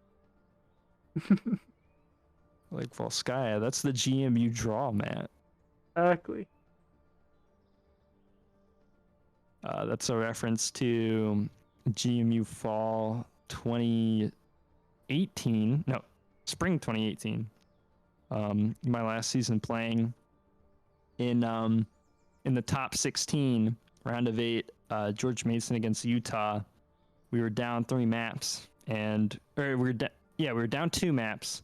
We have to reverse 3 or whatever, and we get Volskaya. Of course, we draw it. And so we joked that Jackson, one of our players that only substitutes in when we play quad DPS and goats, he came in for Volskaya, and he's never lost a game to Utah until I think he played in HughFest. He might have played, I forget. No, I don't think he did, because that HughFest the next season would have been when we played against Utah, which was a 1-3 series.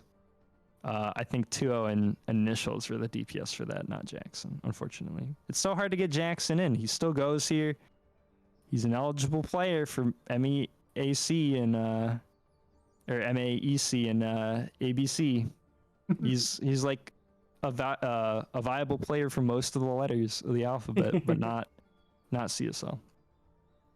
That requires full-time students for all their tournaments. That's down on quite a bit. Yeah, that means I can't. That means 2-0 can't. But you'll see us. Maybe we'll get a stream going where it's 2-0, me and you all in a game, and it's just the casters are playing. And then we'll stream the game from our perspective, and we'll just cast while we play. That'd be definitely have to be a Friday, Saturday match though. Right. Those are the only days that MAC and ABC are on. And finally, we are R, so we'll be moving into Nepal. Hopefully, before Deus gets kicked out of where he's playing, we'll have to shuttle him over to the cave or something if the game takes much longer. Initiating match. Alrighty. Thank them. Sanctum. So this is the Bob map. This is the Bob map. Well, we're gonna count.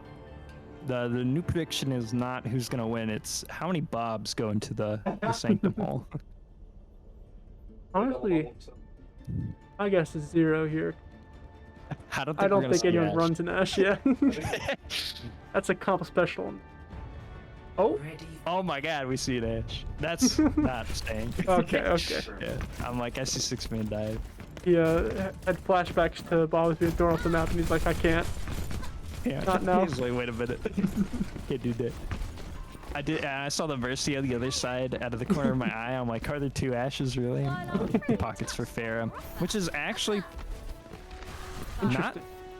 Yeah, I mean it is a little interesting, but I was gonna say not entirely strange because there is like some movement you could do Farah here to have some good angles in the map and still have some valid cover, but let's see if GMU plays around it. If they're just going fast here, they need a tracer set up, so they're waiting on that. But do they need to wait for that? They just have to wait for the anti to fall off, so they're getting in some damage here on the side, but they're playing slow, which may not be the move. They're trying to keep sustained. Bionic Waffle only has so much healing available, and the nades are just hitting George Mason at the worst times, and the Bionic Waffle's heal orb flies off the map too, so they don't have that available. They are able to trade main tanks, but this is interesting that this is even happening as George Mason's playing slow into the spam that it was kind of even in the fight there until we see a Deus D-Mech. The Winston comes back for UHart, and then they're going to get that first fight win, but we're going to get that tick percentage going on our side a little bit. Yep, and every tick that goes towards GMU, you can count as 2 bonus ones because it's ticks that's not going towards UHart here. Right, instead of them being at 16, 17 now, they have, by the time it's 18 for them, it would have been twice that. 'Cause that's how numbers work. And Yeah, GMU, George Mason, we explain numbers to you. Austin, one on the side with Bassam actually rotating back to the floor. He's looking at the Sparrow. Does have to back off a little bit here as the grab actually hits George Mason. They're able to sustain that perfectly fine. They have the Coalescence available as well. And the Nano was also committed on the Winston, so George Mason actually looking pretty good moving into this next fight after they're able to sustain that. They're not pushing in right away, but I think they should. I'm interested in why they're playing like as slow as they are. They have to just kind of like go. They do run through the barrage, but you know, they are able to win that fight with a few extra ults committed. But they get there. yep. And all things considered, they're still pretty good with ult economy. They're gonna be coming up the Coalescence pretty quickly, and they have pulse. Right. Alright, match there. And now I don't mind on defense playing a bit slow. I think George Mason will fare a lot better here as Spam struggles to get through these chokes, and they're able to get a lot of damage off right here. They're rotating over. Unfortunately, Austin does get picked, and so now GMU is looking like they're in a worse position. Unfortunately, they're not able to hold that right side door quick enough, and the Spam team was able to get in. Bassam's still alive though, does get that Mercy pick, and is now trying to hightail it out of there, but unfortunately takes an angle where he will be staggering himself. There he goes down. Coming into this next fight, it's going to be really rough for Jamie to get around this choke with Grav coming out and again coming out from UHart. UHart's got pretty much the UHart special coming up again. See? Yeah, pretty much, but they were able to sustain a grab and a Nano Winston last time through this choke with just the Coalescence, so let's see if they do it again. They do have to watch out. There's the grab first. They haven't nailed the Winston quite yet, but the Pulse Bomb actually doesn't get any picks. I was very concerned about where it landed. Bassam does go down in the fight though. Without the Nano committed, actually, they fared better into that fight. Now GMU only has 10% remaining to even touch the point. I think it's really on Austin to go on a flank and get the touch. I wouldn't want Oak to die on the front line, but Bassam gets a very deep pick onto the Tracer. They're probably going to be able to turn this. Austin takes anti-nade on himself. GMU pushing in now. They have a good chance of getting this here, but the Nano Fair is going to be very problematic to deal with. Jason can try to get a lot of shots into that, but unless there's a lot of headshots, that damage reduction is going to be very tough. Oak now has the primal. Unfortunately, the bomb goes off the map. It's not a bob, but we'll count that. We'll add that to the book. Oak is trying desperately to hold on to this point, but it's 6 member strongs for UHart there, and they're able to get that round win. Yeah, there was quite a bit of promise from GMU coming out there. They couldn't quite close the fights that they needed to. Ready for battle. All right, now we're in do or die territory. GMU needs to win the next 2 rounds of Koth. And if one round goes to UHart, they will win this series. Been some good Overwatch so far. I don't think we've seen the, I almost said something like a backhanded compliment to GMU. I don't think we've seen the best of GMU right here. No, I think that we are going to see better on this map. I think this is the map where the brawl is going to shine for GMU. I have a feeling. Have My the, GMU senses tingled earlier. They're tingling again. They're back against the wall. They're gonna rise to competition. Exactly. That's how they won last time. So they're gonna do it again. Here they're pushing the front stairs now over to the side here to get their rotation. Unfortunately, UHart is in control of the point, and the wall doesn't quite connect to GMU. They throw out the lamp as well, but Bassin gets a good angle, not able to get a pick, but honestly, forcing the lamp is going to be great, so GMU has the next lamp available for them. Now rotation. They're looking to push in, but Austin isn't quite sure how he wants to place these walls. They're not quite getting them off. I wonder if vertical would fare a little bit better right there at that angle. They're playing on 2 sides, but the window comes out for GMU. Now this could be a good opportunity. Unfortunately, the sim wall is available for UHart, and now that's going to be a problem for GMU, except for not for this Bassin, who's on the other side of the wall, who gets that first pick in the fight, and now GMU is able to push in. This is what I'm talking about. A big shatter too. It lands on the May. Deus is going to pick that up. He is going to go down though, the Reinhardt though, Oak. But GMU is going to flip this percentage back in our favor. Unfortunately, they did get 29% there. That whole fight, I was keeping my eye on the Baptiste window charge, because usually that's the first ult that's going to pop. And GMU was able to get theirs first, but sadly walled off by UHart there. And the flank from Basim really was what allowed them to open up that fight and Yeah, into left GMU's small favor. kills. Yep. Yeah, now UHart does have the shatter available, but Bassin pulling the trigger first in the high noon. Unfortunately, it doesn't quite connect. And that shatter for UHart does. They're going to commit that May ult on top of it too. Deus says, let's turn this fight, and Dahlia gets the beat on top of it though. I think this is going to provide more for a stall. If they're able to kind of like ebb and flow back on to the point, they could get a lot of percentage and maybe some picks, because Bassin is joined in the fight again. And so, because UHart is not cleaning them up quite fast enough, GMU gets the pick percentage over to 50%. I don't think it was quite worth it from all perspective, but they do get that. Yeah, and I mean, Basim opened up with the high noon there, and he's already 75 to his next. Right. He was able to get a lot of value using that beat to charge his ult there. Yeah, definitely next fight is going to be very imperative for whatever team wants to win. That percentage is getting a lot closer. Obviously, there will be a contest from either side. Unfortunately, Oak does get charged back to the wall, and the bomb does connect. He has been playing a good angle on the high ground. And GMU now will have to take this time to regroup. Unfortunately, they committed the window, and that high noon that they got back was used there. Yep, and UHart's having the shatter. We'll have to keep an eye on the Ryan to see if he's trying to play any sneaky angles to catch him off guard. But I think this should be GMU's fight to lose here with the freeze. As in, they'll win it with the freeze. They should win it with the freeze, but yeah, They should win it with it. they're the favorites. They're dealing with this Diva. Elkin Shield's closing the gap. And now, because Diva's on that angle that she always is, the eat doesn't happen. Austin gets another big freeze. Reminiscent of all those he got on King's Row. And now, GMU is at a very good advantage in this fight. The freeze gets thrown on the side of UHart, but GMU able to easily fight that. They are going to commit the shatter just because he sees 3, throws a flame strike into it. Yeah. I honestly really like It that happens. shatter. just because that sim was high charged and Oscar or Oakenshield was losing his health really fast. So that could have been turnable for UHart had that shatter not come in. True. Shatter can be kind of expendable at times, so now they're probably not going to get a sim wall next fight. It's quite low because of that. And GMU has other ults to work with, so it may play out quite well. Good. They do have to make sure they use this window at the right time. They're dropping, so now's a great time. They throw the window out.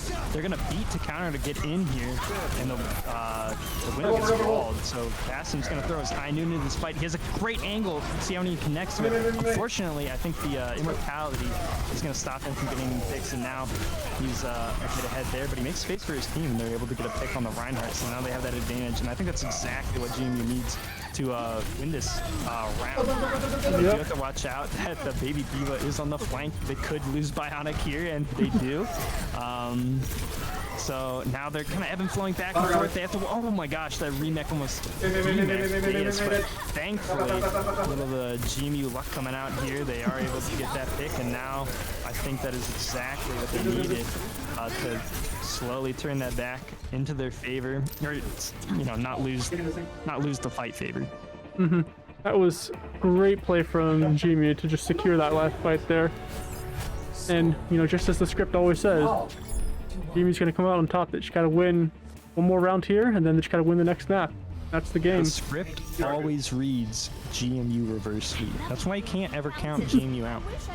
No, it always does. I can say it. I've seen the script. It does, in fact, say that. It's quite, you think it'd be boring, because, it's always GMU reverse sweep, but it always brings everyone back in. It's all, it never gets old. You think it gets old, and it don't get old. Gotta believe in the script, and you'll go far. Absolutely. And now we see the brawl mirror yet again. U-Haul has been quicker to get to the point. Whoa, I thought they were not all gonna take the TP, but then they did. So GMU doing a bit unconventional to TP. Instead of TPing on the spawn, they're TPing at the spot closer to the point, which probably works into spam comps a little bit more, but exactly what I was thinking. It's definitely beneficial if they have a bar or something that are trying to stand them out when they're rotating, but like having to slower rotate against the brawl team is pretty detrimental. Yeah, looks like the Reinhardt takes a very cheeky charge there. Does get punished for that, and now GMU able to turn the fight. Bastam getting the pick with his turret, but then getting turned on by the Mei. GMU has to watch out here. The Sim has big charge, no shatter to counter it right here. Deus does get that kill with the help of Austin. He does get the last hit. They have to worry about the Diva on the point, and just like that, okay, 27% for UHart, but that's better than last time. And they managed to bait out the sim wall that last fight too, so GMU's gonna have a huge advantage as far as ult economy goes here. Yeah, we're talking about UHart level of ult economy here. Oh yeah, it's gonna be crazy. Did they scout at their top left? You see it. They do see it now, but they're gonna come into this point pretty quick, so as long as Austin's ready for the wall, Steve likes to take an off angle. They're gonna window here, and they have a sim wall for it. Oak wants to contest the point, does get frozen for it. Honestly, that may work out because they're really concerned about the tick percentage, and honestly, if it stays alive, it does. So this is beautiful for George Mason. They don't even care that they get shattered here. Honestly, they love that they get shattered. That's like a nice little, they're working so hard in this fight, and they're like, dang, we won it. It was just so difficult, and then they get shattered, and it's just like, take a moment to flex your fingers because you already know the fight's won. Take a break, lie down a bit, and get rested for the next fight. Where, again, they seem like they're just choking out ult charge from UHart here.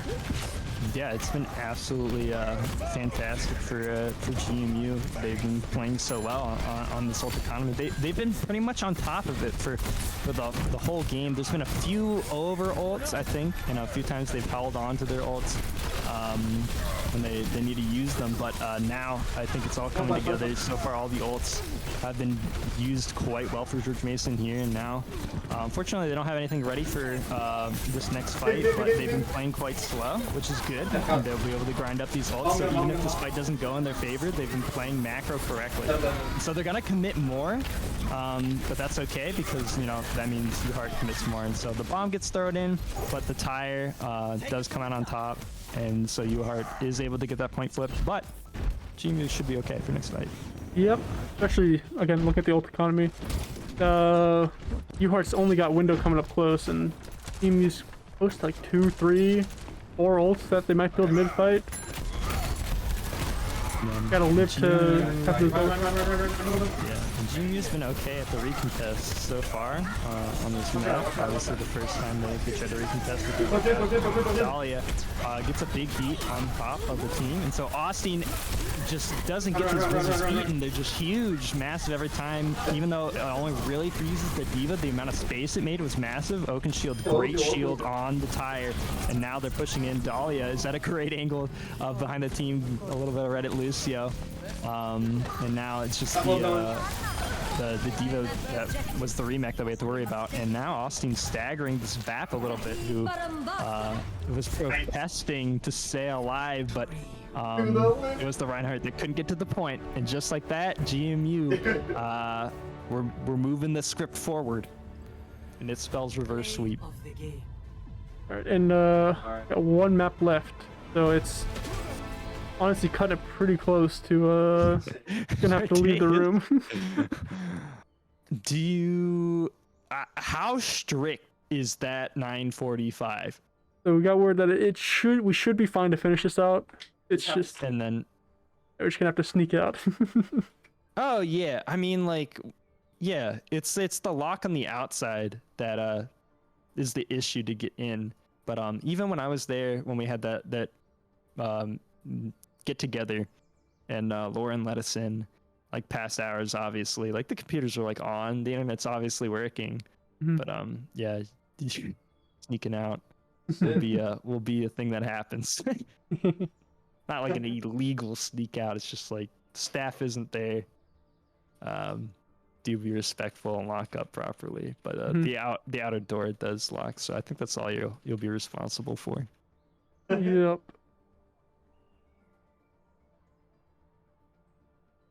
Oh man, first sweep. It's in the script. It is in the script. We just need to be streaming only yellow games. What are we streaming all these GMU sweeps for? 3-0? That's so boring. Team yellow is where it's at. Exactly. down by one map and then reverse 2 on the next. Even get a draw in there. Man, I'm gonna write it better myself. No, this is where the action is. It's one map away. Out in the back of their heads, they just gotta one more and they're good. Done. Yeah. And we don't know how this feels. GMU never gets reverse sweeped on, so I can't even imagine what's going through UHart's head. Oh yeah. I imagine it can't be good. They're sweating. They're shaking. If they were wearing boots, that would just be even worse. They'd be shaking in those. You never want to shake in your boots. Never. The elevation of GMU's pants has just increased. We're Up to their talking about shoulders. overalls now. These are like overalls. We just can't get caught with them down anymore. GMU's just really wearing the pants in this match. Gotta make sure they're taped up so They're no taped chance up. they fall. It's like the polar opposite of the tape on Youngkey's Jake Paul poster. The complete opposite. Oh yeah, absolutely. And not Poster happen. falls from the ground back up to the door, merges with the door, becomes one. That's GMU right now. They're playing as one. Oh yeah, it's beautiful. It's beautiful to see. Gotta finish this last map out, keep their mental high, and really, then they can celebrate. Then they can celebrate. Can't celebrate too I early. would love to celebrate with them. So now they're on the comp. that warrants the celebration. It's the brawl, and it's into a bit of a spam dive. They have the fair, they have the dive tanks.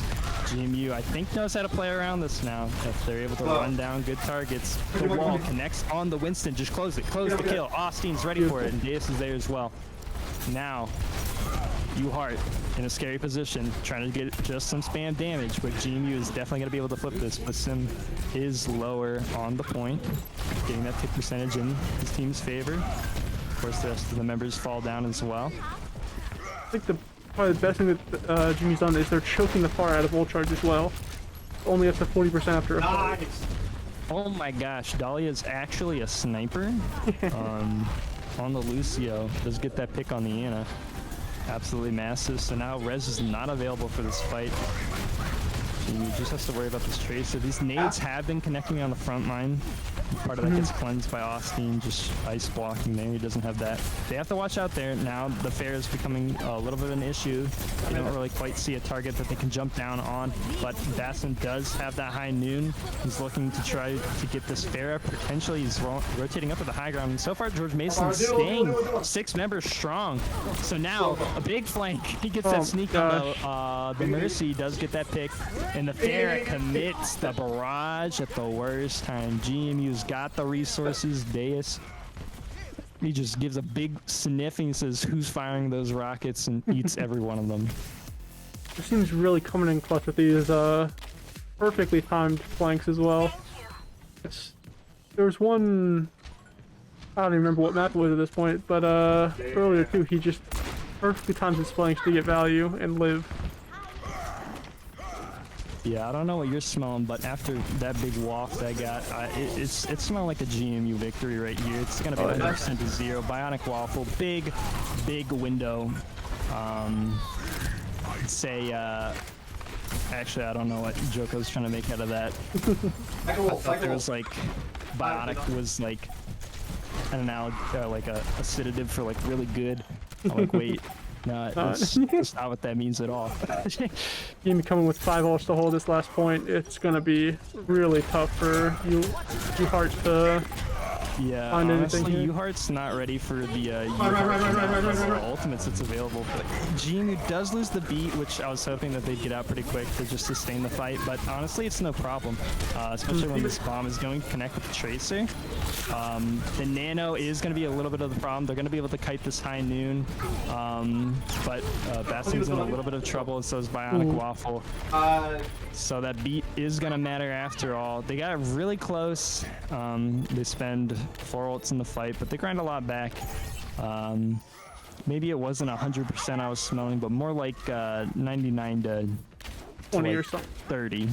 Oh, yeah, we'll get the next. Somewhere in there. Numbers are kind of hard to smell. I need Jimmy to teach me numbers a little better. Numbers 306 right there. Numbers 306. I need your numbers. He's taking a flipping the map on UHart here. Yeah, it is a play you can go for. They do have to watch it for the bomb. Honestly, it should be easy enough as long as Austin just get picked here. I think he still has the ice block available. He just uses the wall, and so they are able to live for now. But the big stun from Bastion's able to keep Open Shields from getting charged, Sean. And now, even though they are down Dahlia, it's going to be a shatter that's massive. They can just clean up these kills. Ryan and Diva are there, but the rest of UHart is getting into the fight now, and they have better angles than GMU. They did manage to get Eva Bomb and Nano out of UHart. It's stopping them from getting their full-on UHart 6 stack, but both come from GMU are honestly pretty big. With the window and the freeze, Austin is good for a like 5-man freeze every now and then. Yeah, I would say most of the time. I think those are the 2 most consistent ults in this composition that GMU has been able to really win fights from. So let's see how it goes. They have to worry about this high noon. The bomb turns them around, and now Bassin takes that opportunity to find Ana in a spot that she did not want to be found in. No, the shatter is way too massive. Oh That man, would have been the that's fight. That would have been the fight for GMU, but the Shatter connects. They had 3 ultimates. They had the window, they had the blizzard, but they weren't able to use them. not a pressure either. Man, that is close. Well, it's okay. The script spells reverse sweep, and I guess it just happens to be on the last map as well. You know, it just wouldn't be right if we didn't play all the rounds on all the maps and draw one of them for you guys. So, you know, we're just gonna let them have that one, and we're gonna come back at you with 2-round wins real quick. So, unfortunately, you know, part of the surprise is like, oh, where's this UHart map win gonna come in on Oasis? It was the first one, so now there's gonna be no surprises. GMU's just gonna win the next 2. Sorry you had to find out this way, but as we said at the beginning with the script, you know, it's fun even when you know what's gonna happen. just fun. Gotta be in the moment and experience the reverse sweep every single time. And there, Creed's a little bit behind. They did that sim TP thing again.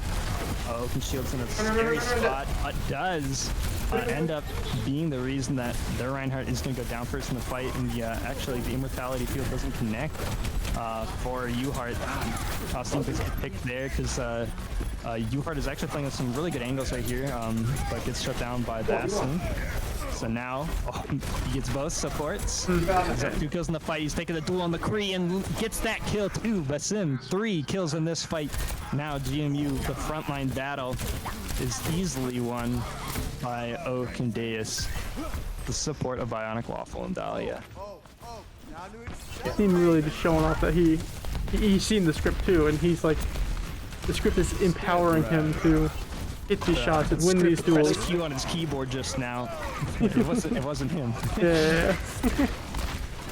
You just can't control it sometimes. The script makes you do things you can't explain. The window does come out. I can't explain that. It's gonna hold back U-Haul. You made me say it. Thought I was gonna get through this round without ever saying it. UHart. It's just subliminally, you want to think of U-Haul. Yeah, I want to think U-Haul because I want to think about them getting sent packing back home as if it was an away match. That bomb is going to send them back to spawn for sure, though. Oh, yeah.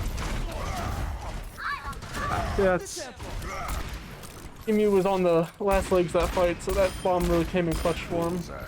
Stagger. Big right click from Lastine there, the last pick on that fight. Onto the BAP, of course.